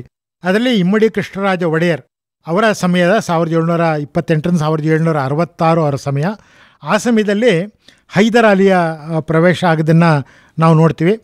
ಅತ್ಯಂತ ಬಲಶಾಲಿಯಾದಂತಹ ಮತ್ತು ಬುದ್ಧಿವಂತನಾದಂತಹ ಅನಕ್ಷರಸ್ಥನಾಗಿದ್ದಂತಹ ಹೈದರ್ ಅಲಿ ಅಲ್ಲಿ ಸೈನಿಕನಾಗಿ ಸೇರಿದಂಥವನು ಸೇನಾಧಿಕಾರಿ ಆಗೋ ತನಕ ಆತ ಬೆಳಿತಾನೆ. ಹೈದರ್ ಅಲಿ ಹುಟ್ಟಿ 1721. ಅಲ್ಲಿಯ ದಳವಾಯಿಗಳೇನಿರ್ತಾರೆ ಅವರುಗಳು ಇವನ್ನ ಬೆಳೆಸ್ತಾ ಹೋಗ್ತಾರೆ. ಕಡೆಗೆ ಅವನು ಸರ್ವಾಧಿಕಾರಿಯ ಮನೋಭಾವವನ್ನು ತಾಳ್ತಾನೆ. ಆದರೂ ಹೈದರ್ ಅಲಿ ಮೈಸೂರು ಅರಸರಿಗೆ ಅಷ್ಟೊಂದು ತೊಂದರೆ ಕೊಡಲಿಲ್ಲ ಅನ್ನುವಂಥದ್ದು ನಮಗೆ ಕಂಡು ಬರುತ್ತೆ. ಆ ಸಮಯದಲ್ಲೂ ದಸರಾ ಉತ್ಸವ ನಡೀತಾ ಇದ್ದದ್ದನ್ನು ನಾವು ನೋಡ್ತೀವಿ.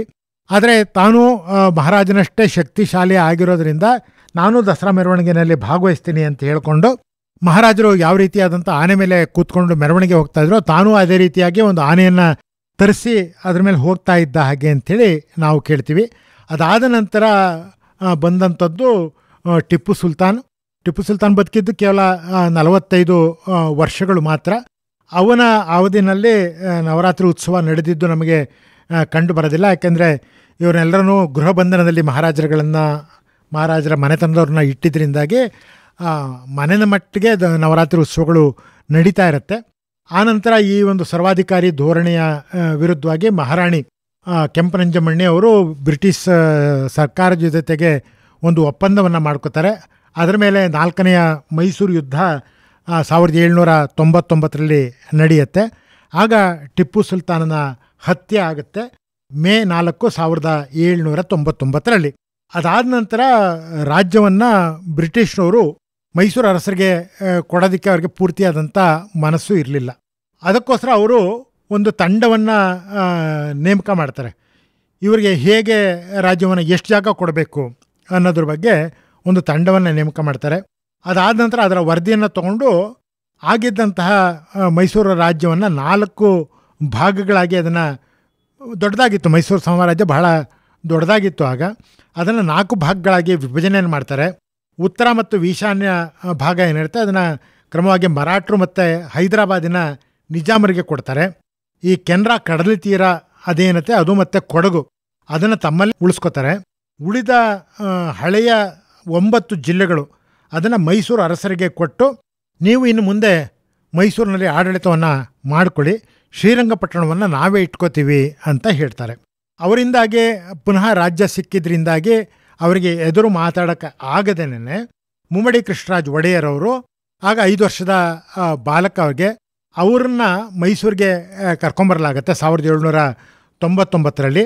ಜೂನ್ 30, 1799ರಲ್ಲಿ ಅವರಿಗೆ ಮೈಸೂರಿನಲ್ಲಿ ಪಟ್ಟಾಭಿಷೇಕ ಆಗುತ್ತೆ. ಆಗ ಮೈಸೂರಿನಲ್ಲಿ ಅರಮನೆ ಇರೋದಿಲ್ಲ. ಯಾಕಂದರೆ ಟಿಪ್ಪು ಸುಲ್ತಾನ್ ಮೈಸೂರಿನಲ್ಲೂ ಒಂದು ಹೊಸ ಅರಮನೆಯನ್ನು ಕಟ್ಟಬೇಕು ಅಂತ ಹೇಳಿ ಅದಕ್ಕೆ ಹಿಂದೆ ಇದ್ದಂತಹ ಅರಮನೆಯನ್ನು ಅಲ್ಲಿ ಕೆಡಿಸ್ಬಿಟ್ಟಿರ್ತಾನೆ. ಅದ್ರ ಹೊಸ ಅರಮನೆ ಕಟ್ಟಿರೋದಿಲ್ಲ. ಹಾಗಾಗಿ ಒಂದು ಇದ್ದಿದ್ರಲ್ಲಿ ದೊಡ್ಡ ಮನೆಯಲ್ಲಿ ಇವರು ಉಳ್ಕೋಬೇಕಾಗತ್ತೆ. ಅದರ ಅರಮನೆ ಇಲ್ಲೇ ಇರೋದ್ರಿಂದ ಪಟ್ಟಾಭಿಷೇಕ ಎಲ್ಲಿ ಮಾಡಬೇಕು ಅನ್ನೋಂಥ ಒಂದು ಸಂದಿಗ್ಧ ಬಂದಾಗ ಇವತ್ತಿನ ಅರಮನೆಯ ಪಶ್ಚಿಮ ಭಾಗದಲ್ಲಿರುವಂತಹ ಲಕ್ಷ್ಮೀರಮಣ ದೇವಸ್ಥಾನ ಇವತ್ತಿಗೂ ಇದೆ. ಅದು ಆ ಒಂದು ದೇವಸ್ಥಾನದ ಅಲ್ಲಿ ಒಂದು ಚಪ್ಪರವನ್ನು ಹಾಕಿ ಮುಮ್ಮಡಿ ಕೃಷ್ಣರಾಜ ಒಡೆಯವರಿಗೆ ಪಟ್ಟಾಭಿಷೇಕವನ್ನು ಮಾಡಲಾಗತ್ತೆ. ಇದು ನಮಗೆ ದಾಖಲೆಗಳಲ್ಲಿ ಸಿಗುವಂಥದ್ದು. ಮತ್ತು ಆ ವರ್ಷನೇ ಮೈಸೂರದ ಅರಸರ ದಸರಾ ಉತ್ಸವ ಎಷ್ಟು ಚೆನ್ನಾಗಿ ನಡೀತಿತ್ತು ಅಂಥೇಳಿ ಬ್ರಿಟಿಷ್ನವ್ರಿಗೂ ಗೊತ್ತಿತ್ತು. ಹಾಗಾಗಿ ಅವ್ರು ಬಂದು ಮುಮ್ಮಡಿಯವ್ರನ್ನ ಕೇಳಿಕೊಂಡ್ರು, ನೀವು ದಸರಾ ಉತ್ಸವ ಮಾಡ್ತೀರಲ್ಲ ಅದರ ದರ್ಬಾರನ್ನು ನೋಡೋದಕ್ಕೆ ನಮ್ಮ ಅಧಿಕಾರಿಗಳಿಗೂ ಒಂದು ಅವಕಾಶವನ್ನು ಮಾಡಿಕೊಡಿ ಹಾಗೆ ಅಂಥೇಳಿ ಅವರು ಕೇಳ್ಕೊಂಡಿದ್ರು. ಅಷ್ಟರ ಮಟ್ಟಿಗೆ ದಸರಾ ಉತ್ಸವ ತುಂಬ ಚೆನ್ನಾಗಿ ನಡೀತಾ ಇತ್ತು. ಆದರೆ ಬ್ರಿಟಿಷ್ನವ್ರಿಗೆ ರಾಜ್ಯವನ್ನು ಪೂರ್ತಿ ಕೊಡುವಂತಹ ಮನಸ್ಸು ಇರಲಿಲ್ಲ. ಜೊತೆಗೆ ಒಂದಷ್ಟು ಕಿತಾಪತಿಗಳನ್ನು ಅವರು ಮಾಡಿದ್ರು. ಅವರ ಸಹಾಯಕ ಸೈನ್ಯ ಪದ್ಧತಿ ಅದನ್ನು ಅವರು ಜಾರಿಗೆ ತಂದರು. ಇದಕ್ಕಾಗಿ ಬ್ರಿಟಿಷ್ನವ್ರಿಗೆ ಮೈಸೂರಿನ ಮಹಾರಾಜರು ವರ್ಷಕ್ಕೆ 7 ಲಕ್ಷ ವರಹಗಳನ್ನು ಕಪ್ಪುವಾಗಿ ಕೊಡಬೇಕಾಗಿತ್ತು. ಮತ್ತು ಒಬ್ಬ ರೆಸಿಡೆಂಟನ್ನು ನೇಮಕ ಮಾಡ್ತಾರೆ, ಬ್ಯಾರಿ ಕ್ಲೋಸ್ ಅನ್ನೋನ್ನ ನೇಮಕ ಮಾಡ್ತಾರೆ. ಆನಂತರ ಇಷ್ಟು ಮಧ್ಯದಲ್ಲೂ ಇವರ ಪಟ್ಟಾಭಿಷೇಕ ನಡೆಯುತ್ತೆ. ಆದರೆ ಈ ರಾಜ್ಯವನ್ನು ವಾಪಸ್ಸು ತಗೊಳ್ಳುವಂತಹ ಒಂದು ಸನ್ನಾಹವನ್ನು ಬ್ರಿಟಿಷ್ನವರು ಮಾಡ್ತಾನೇ ಇರ್ತಾರೆ. ಮುಮ್ಮಡಿಯವರು ಬಹಳ ಚೆನ್ನಾಗಿ ರಾಜ್ಯಭಾರವನ್ನು ಮಾಡ್ತಾಯಿದ್ರು ಸಹ ಅಲ್ಲೇ ಅದಕ್ಕೆ ಹಿಂದೆ ಟಿಪ್ಪು ಸುಲ್ತಾನನ ಕಾಲದಲ್ಲಿ ನಡೆದಂತಹ ಒಂದಷ್ಟು ಯುದ್ಧಗಳಿಂದಾಗಿ ಬರ ಬಂದಿದ್ದರಿಂದಾಗಿ ರಾಜ್ಯದಲ್ಲಿ ಆರ್ಥಿಕವಾದಂಥ ಒಂದಷ್ಟು ಮುಗ್ಗಟ್ಟುಗಳಿರುತ್ತೆ. ಒಂದಷ್ಟು ಜನ ದಂಗೆಯನ್ನು ಹೇಳ್ತಾರೆ, ದೊಂಬಿಗಳಾಗುತ್ತೆ. ಇದನ್ನು ಕಾರಣ ಇಟ್ಕೊಂಡು 1831 ಅದು ನವರಾತ್ರಿ ಸಮಯದಲ್ಲೇ ದರ್ಬಾರ್ ಮಾಡ್ತಾ ಇರ್ತಾರೆ ಇವರು ಮುಮ್ಮಡಿಯವರು. ಆ ಸಮಯದಲ್ಲೇ 3/10/1831 ಆಗ ಬ್ರಿಟಿಷ್ನವರು ಸರ್ಕಾರವನ್ನು ವಾಪಸ್ ತೊಗೊಂಡ್ಬಿಡ್ತಾರೆ, ಅಂದರೆ ಅಧಿಕಾರವನ್ನು ವಾಪಸ್ ತೊಗೊಂಡ್ಬಿಡ್ತಾರೆ. ಆಮೇಲೆ ಕಮಿಷನರ್ಗಳನ್ನ ನೇಮಕ ಮಾಡ್ತಾರೆ. ಅಲ್ಲಿಂದ ಮುಂದೆ ಸುಮಾರು 37 ವರ್ಷ ಮುಮ್ಮಡಿಯವರು ಸಿಂಹಾಸನ ಅಥವಾ ಅಧಿಕಾರವನ್ನು ವಾಪಸ್ ತೊಗೊಳ್ಳೋಂಥ ತೀವ್ರವಾದಂತಹ ಪ್ರಯತ್ನವನ್ನು ಮಾಡ್ತಾರೆ. ಆದರೆ ಅವರು ಅದರಲ್ಲಿ ಸಫಲರಾಗೋದಿಲ್ಲ. ಆದರೆ ಇವರಿಗೆ ಒಂದಷ್ಟು ಗೌರವಧನವನ್ನು ಬ್ರಿಟಿಷ್ ಸರ್ಕಾರ ಕೊಡ್ತಾ ಇರುತ್ತೆ. ಅದರಿಂದನೇ ಇವರು ನವರಾತ್ರಿ ಉತ್ಸವವನ್ನು ಸಹ ಮಾಡ್ಕೊಂಡು ಹೋಗ್ತಾ ಇದ್ರು ಹಾಗೆ ಅಂಥೇಳಿ ಕಂಡು ಬರುತ್ತೆ. ಮತ್ತು ಇವ್ರಿಗೆ ಮಕ್ಕಳಿರೋದಿಲ್ಲ. ಯಾರು ಮಕ್ಕಳನ್ನ ದತ್ತು ತಗೋಬೇಕು ಅಂದರೆ ಆಗ ಬ್ರಿಟಿಷ್ನಲ್ಲಿ ಅಧಿಕಾರಿಯಾಗಿದ್ದಂಥ ಬೋರಿಂಗ್ ಅದಕ್ಕೆ ವಿರೋಧವನ್ನು ಮಾಡ್ತಾನೆ. ಆದರೂ ಸಹ ಇವರೊಬ್ಬ ಮಗನನ್ನು ಚಾಮರಾಜೇಂದ್ರ ಒಡೆಯರ್ ಅವರನ್ನು ದತ್ತು ತಗೋತಾರೆ. ಆದರೆ ಮುಮ್ಮಡಿಯವರು 28/3/1868 ನಿಧನರಾಗ್ತಾರೆ. ಅದಾದ ನಂತರ ಮಹಾರಾಣಿ ಬ್ರಿಟಿಷ್ ಸರ್ಕಾರದ ಜೊತೆಗೆ ಪತ್ರ ವ್ಯವಹಾರವನ್ನು ಮಾಡ್ತಾರೆ. ನಮಗೆ ಅನುಮತಿಯನ್ನು ಕೊಡಿ, ಚಲುವರಾಜಮಣ್ಣಿಯವರು ಪತ್ರ ವ್ಯವಹಾರವನ್ನು ಮಾಡಿ, ಈಗ ದಸರಾನೂ ಬರ್ತಾಯಿದೆ, ನೀವು ಇನ್ನೂ ದತ್ತುಗೆ ಅವಕಾಶವನ್ನು ಒಪ್ಕೊಂಡಿಲ್ಲ, ನೀವು ನಮಗೆ ದಸರಾ ಉತ್ಸವ ಬಹಳ ಮುಖ್ಯವಾದಂಥದ್ದು ಅಂತ ಕೇಳಿದಾಗ ಕಡೆಗೆ ಬ್ರಿಟಿಷ್ ಸರ್ಕಾರ ಅದಕ್ಕೆ ಒಪ್ಕೊಳ್ಳುತ್ತೆ. ಹಾಗಾಗಿ ಸೆಪ್ಟೆಂಬರ್ 19, 1868 ಚಾಮರಾಜೇಂದ್ರ ಒಡೆಯರ್ ಅವರ ಪಟ್ಟಾಭಿಷೇಕ ಆಗುತ್ತೆ. ಪ್ರಜಾಪ್ರತಿನಿಧಿ ಸಭೆಯೂ ಸಹ ಆಗ ನಡೀತಾ ಇರುತ್ತೆ. ಸೊ ಹೀಗೆ ಮುಮ್ಮಡಿಯವರ ನಂತರ ಚಾಮರಾಜೇಂದ್ರ ಒಡೆಯರ್ ಮೈಸೂರಿನಲ್ಲಿ ಪಟ್ಟಾಭಿಷೇಕ ಆಗುತ್ತೆ. ಆ ಸಮಯದಲ್ಲೂ ಸಹ ನವರಾತ್ರಿ ಉತ್ಸವ ಅತ್ಯಂತ ವೈಭವದಿಂದ ನಡೀತಿದ್ದನ್ನು ನಾವು ದಾಖಲೆಯಲ್ಲಿ ಕಾಣ್ತೀವಿ. ಆದರೆ ತಮ್ಮ 31ನೇ ವರ್ಷದಲ್ಲೇ ಅವರು ನಿಧನರಾಗ್ತಾರೆ ಚಾಮರಾಜೇಂದ್ರ ಒಡೆಯರ್ ಅವರು. ಅದಾದ ನಂತರ ಅಧಿಕಾರಕ್ಕೆ ಬರುವಂಥವರು ನಾಲ್ವಡಿ ಕೃಷ್ಣರಾಜ ಒಡೆಯರ್ ಅವರು. ಅವರಿಗೆ ಇನ್ನೂ 10 ವರ್ಷ ವಯಸ್ಸು. ಅವರ ತಾಯಿ ಕೆಂಪನಂಜಮ್ಮಣ್ಣಿಯವರು ಅಥವಾ ವಾಣಿವಿಲಾಸ ಸನ್ನಿಧಾನ ಅಂತ ಕರೆಯುವಂಥವ್ರು. ಅವರು ಇವರ ವಯಸ್ಕರಾಗೋ ತನಕ ರಾಜ್ಯದ ಆಡಳಿತವನ್ನು ನೋಡ್ಕೊಳ್ತಾ ಇರ್ತಾರೆ, ಅವರು ಮತ್ತು ದಿವಾನ್ ಪೂರ್ಣಯ್ಯನವರು. ಆಮೇಲೆ 1902 18 ವರ್ಷ ಆದ ನಂತರ ನಾಲ್ವಡಿಯವರು ಮತ್ತೆ ಅಧಿಕಾರವನ್ನು ಸ್ವೀಕಾರ ಮಾಡ್ತಾರೆ. ಅಷ್ಟರೊಳಗೆ ಮೈಸೂರಿನ ಅರಮನೆ, ಮರದ ಅರಮನೆ ಇದ್ದಿದ್ದು ಸುಟ್ಟೋಗಿರುತ್ತೆ. ಪಟ್ಟಾಭಿಷೇಕ ನಡೆದಂಥದ್ದು ಜಗನ್ಮೋಹನ ಅರಮನೆಯಲ್ಲಿ ನಾಲ್ವಡಿಯವರ ಪಟ್ಟಾಭಿಷೇಕ ನಡೆಯುತ್ತೆ. ಆನಂತರ ಉತ್ತಮವಾದಂಥ ದಿವಾನರುಗಳನ್ನು ಅವರು ನೇಮಕವನ್ನು ಮಾಡ್ಕೋತಾರೆ. ಅವರ ಆಡಳಿತದ ಬಗ್ಗೆ ನಾವು ಸಾಕಷ್ಟು ವಿಷಯಗಳನ್ನು ಕೇಳಿದ್ದೀವಿ. ಅವ್ರನ್ನ ಮಹಾತ್ಮ ಗಾಂಧೀಜಿಯವರು ರಾಜರ್ಷಿ ಅಂತ ಕರೆದಿದ್ದರು. ಅಂತಹ ಒಳ್ಳೆಯ ಆಡಳಿತವನ್ನು ನಾಲ್ವಡಿ ಕೃಷ್ಣರಾಜ ಒಡೆಯರ್ ಅವರು ಮಾಡಿದ್ದನ್ನು ನಾವು ನೋಡ್ತೀವಿ. 10 ಭಾಷೆಗಳು ಅವರಿಗೆ ಬರ್ತಾಯಿತ್ತು. ಅದರಲ್ಲಿ ಇಂಗ್ಲೀಷ್ ಭಾಷೆ ತುಂಬ ಚೆನ್ನಾಗಿ ಅವ್ರಿಗೆ ಬರ್ತಾಯಿತ್ತು. ಯಾಕೆಂದರೆ ಅವ್ರ ತಂದೆ ಚಾಮರಾಜೇಂದ್ರ ಒಡೆಯರ್ ಇವರು ಮುಂದೆ ರಾಜರಾಗ್ತಾರೆ ಅನ್ನೋ ಕಾರಣಕ್ಕೋಸ್ಕರ ಉತ್ತಮವಾದಂತಹ ಶಿಕ್ಷಣವನ್ನು ನಾಲ್ವಡಿಯವರಿಗೆ ಕೊಟ್ಟಿದ್ದರು. ಸೊ ಆ ಸಮಯದಲ್ಲಿ ನಡೆದಂತಹ ದಸರಾ ಅತ್ಯಂತ ವೈಭವಯುತವಾಗಿ ದಸರಾ ಉತ್ಸವ ನಡೀತಿದ್ದು ನಮಗೆ ದಾಖಲೆಗಳು ಸಿಗುತ್ತೆ. ಇವತ್ತು ಸಹ ಅರಮನೆಗೆ ಹೋಯಿತು ಅಂತ ಹೇಳಿದ್ರೆ ಅರಮನೆ ಗೋಡೆಗಳ ಮೇಲೆ ಆ ಕಾಲದಲ್ಲಿ ನವರಾತ್ರಿ ಉತ್ಸವದ ಮೆರವಣಿಗೆ ಹೇಗೆ ನಡೀತಾ ಇತ್ತು ಅನ್ನುವಂಥ ಅನೇಕ ಚಿತ್ರಗಳನ್ನು ನಮಗೆ ನೋಡೋಕ್ಕೆ ಸಿಗುತ್ತೆ. ಅತ್ಯಂತ ಶಿಸ್ತುಬದ್ಧವಾಗಿ ಮೆರವಣಿಗೆ ನಡೀತಾ ಇತ್ತು. ಅರಮನೆಯ ಅಂಬಾರಿ ಮೇಲೆ ಕೂತಂತಹ ರಾಜರಿಗೆ ಮುಂದೆ ಹೋಗ್ತಾ ಇದ್ದಂತಹ ಮೆರವಣಿಗೆ ಪೂರ್ತಿ ಕಾಣಿಸ್ತಾ ಇತ್ತು. ಹಾಗಾಗಿ ಆ ಅಂಬಾರಿಗೆ ಈ ದೀಪಗಳಿರ್ತಾಯಿತ್ತು, ಕೆಂಪು ಮತ್ತು ಹಸಿರು ದೀಪ ಇರ್ತಾಯಿತ್ತು.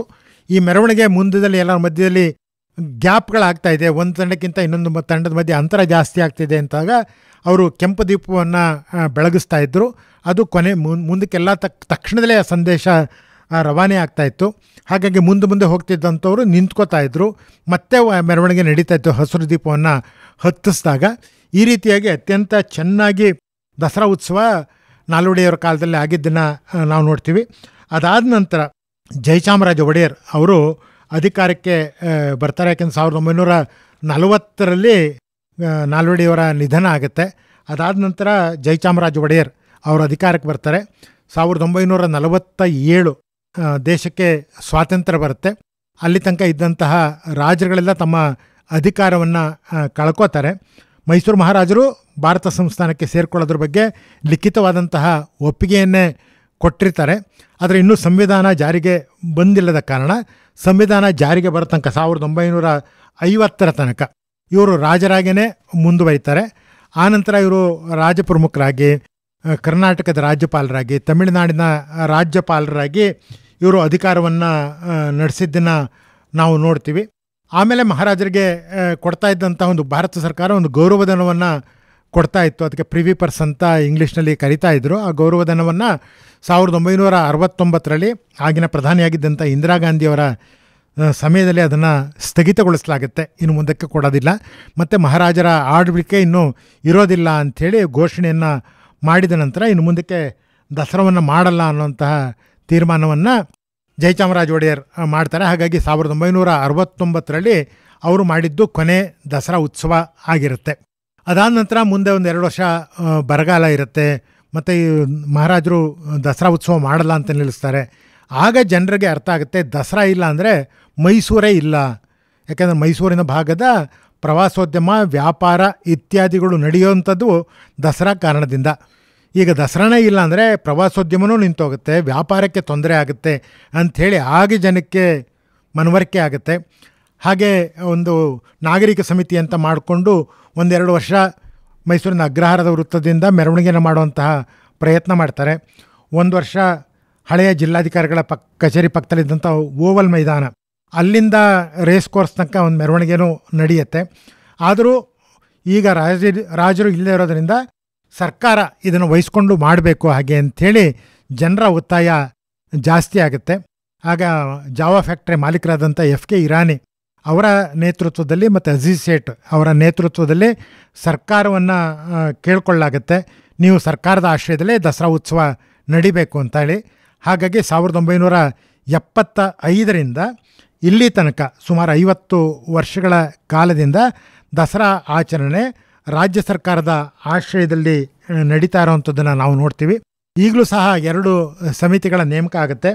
ಒಂದು ಮುಖ್ಯಮಂತ್ರಿಗಳ ಅಧ್ಯಕ್ಷತೆಯಲ್ಲಿ ದಸರಾ ಉನ್ನತ ಮಟ್ಟದ ಸಮಿತಿ ಅಂತ ರಚನೆ ಆಗುತ್ತೆ. ದಸರಾಕ್ಕೆ 3-4 ತಿಂಗಳು ಮುಂಚಿತವಾಗಿಯೇ ಈ ಸಮಿತಿ ಮುಖ್ಯಮಂತ್ರಿಗಳ ಅಧ್ಯಕ್ಷತೆಯಲ್ಲಿ ಸಭೆ ಸೇರುತ್ತೆ. ಆ ವರ್ಷದ ಸ್ಥಿತಿಗತಿಗಳನ್ನು ಅನುಸರಿಸಿ ದಸರಾವನ್ನು ಹೇಗೆ ಮಾಡಬೇಕು ಅನ್ನೋಂತಹ ನಿರ್ಣಯವನ್ನು ತಗೊಳುತ್ತೆ. ಅಂದರೆ ಬರಗಾಲ ಇದ್ದಾಗ ಕಡಿಮೆ ಪ್ರಮಾಣದಲ್ಲಿ ಮಳೆ ಬಂದು ಚೆನ್ನಾಗಿದೆ, ಜಲಾಶಯಗಳೆಲ್ಲ ತುಂಬಿದೆ, ಸಮೃದ್ಧವಾಗಿದೆ ಅಂತಂದಾಗ ದೊಡ್ಡ ಮಾದರಿಯಲ್ಲಿ ಉತ್ಸವವನ್ನು ಮಾಡಬೇಕು ಅನ್ನೋಂಥ ನಿರ್ಣಯವನ್ನು ಆ ಒಂದು ಉನ್ನತ ಮಟ್ಟದ ಸಮಿತಿಯಲ್ಲಿ ತಗೊಳ್ಳಲಾಗುತ್ತೆ. ಆನಂತರ ಮೈಸೂರು ಜಿಲ್ಲಾಧಿಕಾರಿಗಳನ್ನು ದಸರಾ ಉಪವಿಶೇಷಾಧಿಕಾರಿಗಳು ಅಂಥೇಳಿ ನೇಮಕವನ್ನು ಮಾಡುತ್ತೆ. ಮತ್ತು ಜಿಲ್ಲಾ ಉಸ್ತುವಾರಿ ಸಚಿವರು ಅವರ ಅಧ್ಯಕ್ಷತೆಯಲ್ಲಿ ಒಂದು ಕಾರ್ಯಕಾರಿ ಸಮಿತಿ ರಚನೆ ಆಗುತ್ತೆ. ದಸರಾ ಉನ್ನತ ಮಟ್ಟದ ಸಮಿತಿಯಲ್ಲಿ ಆದಂತಹ ನಿರ್ಧಾರಗಳನ್ನು ಜಾರಿಗೆ ತರುವಂಥ ಕೆಲಸವನ್ನು ಈ ಕಾರ್ಯಕಾರಿ ಸಮಿತಿ ಮಾಡುತ್ತೆ. ಅವರು ಇನ್ನೊಂದಷ್ಟು ಜನ ಉಪವಿಶೇಷಾಧಿಕಾರಿಗಳನ್ನು ನೇಮಕ ಮಾಡ್ತಾರೆ. ಹಲವಾರು ಸಮಿತಿಗಳನ್ನು ನೇಮಕ ಮಾಡಲಾಗುತ್ತೆ. ಅದಕ್ಕೆ ಅಧಿಕಾರಿಗಳು ಮತ್ತು ಅಧಿಕಾರೇತರರು ಅವರುಗಳನ್ನು ಸಹ ನೇಮಕ ಮಾಡಲಾಗುತ್ತೆ. ಹೀಗೆ ದಸರಾ ಉತ್ಸವ ನಿರಂತರವಾಗಿ ನಡ್ಕೊಂಬಂದಿರೋದನ್ನು ನಾವು ನೋಡ್ತೀವಿ. ಸಾವಿರಾರು ವರ್ಷಗಳ ಇತಿಹಾಸ ಇರುವಂತಹ ದಸರಾ ಅಲ್ಲಲ್ಲೇ ಒಂದಷ್ಟು ಮಾರ್ಪಾಡುಗಳನ್ನು ಕಂಡಿದ್ದರೂ ಸಹ ದಸರಾ ಉತ್ಸವ ನಿರಂತರ ಉತ್ಸವವಾಗಿ ನಡ್ಕೊಂಬರ್ತಾ ಇದೆ. ಇದು ಮೈಸೂರಿನ ಹೆಮ್ಮೆಯೂ ಆಗಿದೆ. ಅನೇಕ ಜನ ದೇಶಿ ಮತ್ತು ವಿದೇಶಿ ಪ್ರವಾಸಿಗರು ದಸರಾ ಸಮಯದಲ್ಲೇ ಮೈಸೂರಿಗೆ ಬರುವಂತಹ ಒಂದು ಮುಂಚಿತವಾಗಿ ಯೋಜನೆಗಳನ್ನು ಹಾಕ್ಕೊಳ್ತಾರೆ. ಆ ಸಮಯದಲ್ಲಿ ಮೈಸೂರಿಗೆ ಬರ್ತಾರೆ. ಇಡೀ ಮೈಸೂರು ದೀಪಾಲಂಕಾರದಿಂದ ಶೋಭಿಸುವಂಥದ್ದು, 10 ಕಡೆ ಸಾಂಸ್ಕೃತಿಕ ಕಾರ್ಯಕ್ರಮಗಳು, ವೈಭವಯುತವಾದ ಮೆರವಣಿಗೆ. ಮೊದಲು ಮೆರವಣಿಗೆಯಲ್ಲಿ ಸೈನ್ಯದ ಒಂದು ಪ್ರದರ್ಶನ ಇರ್ತಾಯಿತ್ತು. ಈಗ ಸರ್ಕಾರದ ಯೋಜನೆಗಳ ಪ್ರದರ್ಶನ ಮತ್ತು ದಸರಾ ಸಾಂಸ್ಕೃತಿಕ ರಾಜ್ಯದ ಸಾಂಸ್ಕೃತಿಕ ನೆಲೆಗಟ್ಟನ್ನು ಪರಿಚಯ ಮಾಡುವಂಥದ್ದು, ಜನಪದ ಕಲೆಗಳನ್ನು ಪರಿಚಯ ಮಾಡುವಂಥದ್ದು ಇದು ನಮ್ಮ ಮೆರವಣಿಗೆಯಲ್ಲಿ ಈಗ ನಡ್ಕೊಂಬರ್ತಿದೆ. ಸ್ತಬ್ಧ ಚಿತ್ರಗಳ ರಚನೆ ಆಗುತ್ತೆ. ಬೇರೆ ಬೇರೆ ಸರ್ಕಾರದ ಯೋಜನೆಗಳನ್ನು ಜನರಿಗೆ ತಿಳಿಸುವಂಥ ಕೆಲಸ ಆಗುತ್ತೆ. ಒಟ್ಟಿನಲ್ಲಿ ದಸರಾ ನಿರಂತರವಾಗಿ ನಡ್ಕೊಂಡು ಬರ್ತಾ ಇದೆ. ಹಾಗಾಗಿ ಮೈಸೂರಿನ ಹೆಸರು ಇವತ್ತಿಗೂ ಸಹ ವಿಶ್ವವಿಖ್ಯಾತವಾಗಿದೆ ದಸರಾ ಉತ್ಸವದಿಂದಾಗಿ. ಇಂತಹ ದಸರಾ ಉತ್ಸವ ಮತ್ತೆ ಈಗ ಬಂದಿರೋದ್ರಿಂದ ನಾವೆಲ್ಲ ಅದರಲ್ಲಿ ಪಾಲ್ದಾರರಾಗಬೇಕು, ಸಂತೋಷವನ್ನು ಪಡಬೇಕಾಗತ್ತೆ. ಯಾಕಂದರೆ ಇಷ್ಟೊಂದು ದೊಡ್ಡ ಉತ್ಸವ ಬೇರೆ ಯಾರೂ ಮಾಡೋಕ್ಕಾಗಲ್ಲ. ಸರ್ಕಾರದ ಒಂದು ನೇತೃತ್ವದಲ್ಲಿ ನಡೀತಾ ಇರುವಂಥ ಒಂದು ದಸರಾ ಉತ್ಸವ ಈಗ ನಡೀತಾ ಇದೆ. ದುಷ್ಟ ಶಿಕ್ಷಣ ಶಿಷ್ಟ ರಕ್ಷಣ ಅನ್ನುವಂಥದ್ದು ಮೊದಲಿಂದ ಪೂಜೆಯಲ್ಲಿ ಬಂದಿರುವಂತಹ ಒಂದು ಪದ್ಧತಿ. ಹಾಗೆ ಆಗಬೇಕು ಅನ್ನೋಂಥ ಆಶಯವನ್ನು ಇಟ್ಕೊಂಡು ಎಲ್ಲರೂ ದಸರಾ ಉತ್ಸವದಲ್ಲಿ ಭಾಗವಹಿಸೋಣ. ಎಲ್ರಿಗೂ ಧನ್ಯವಾದ ಹಾಗೂ ನಮಸ್ಕಾರ. ಮುಂಡಿ ಮಹಿಷನ ಕೊಂದ ಮಹಾರಾತ್ರಿ, ಧರ್ಮ ಅಧರ್ಮವ ಸೋಲಿಸಿದ ರಾತ್ರಿ.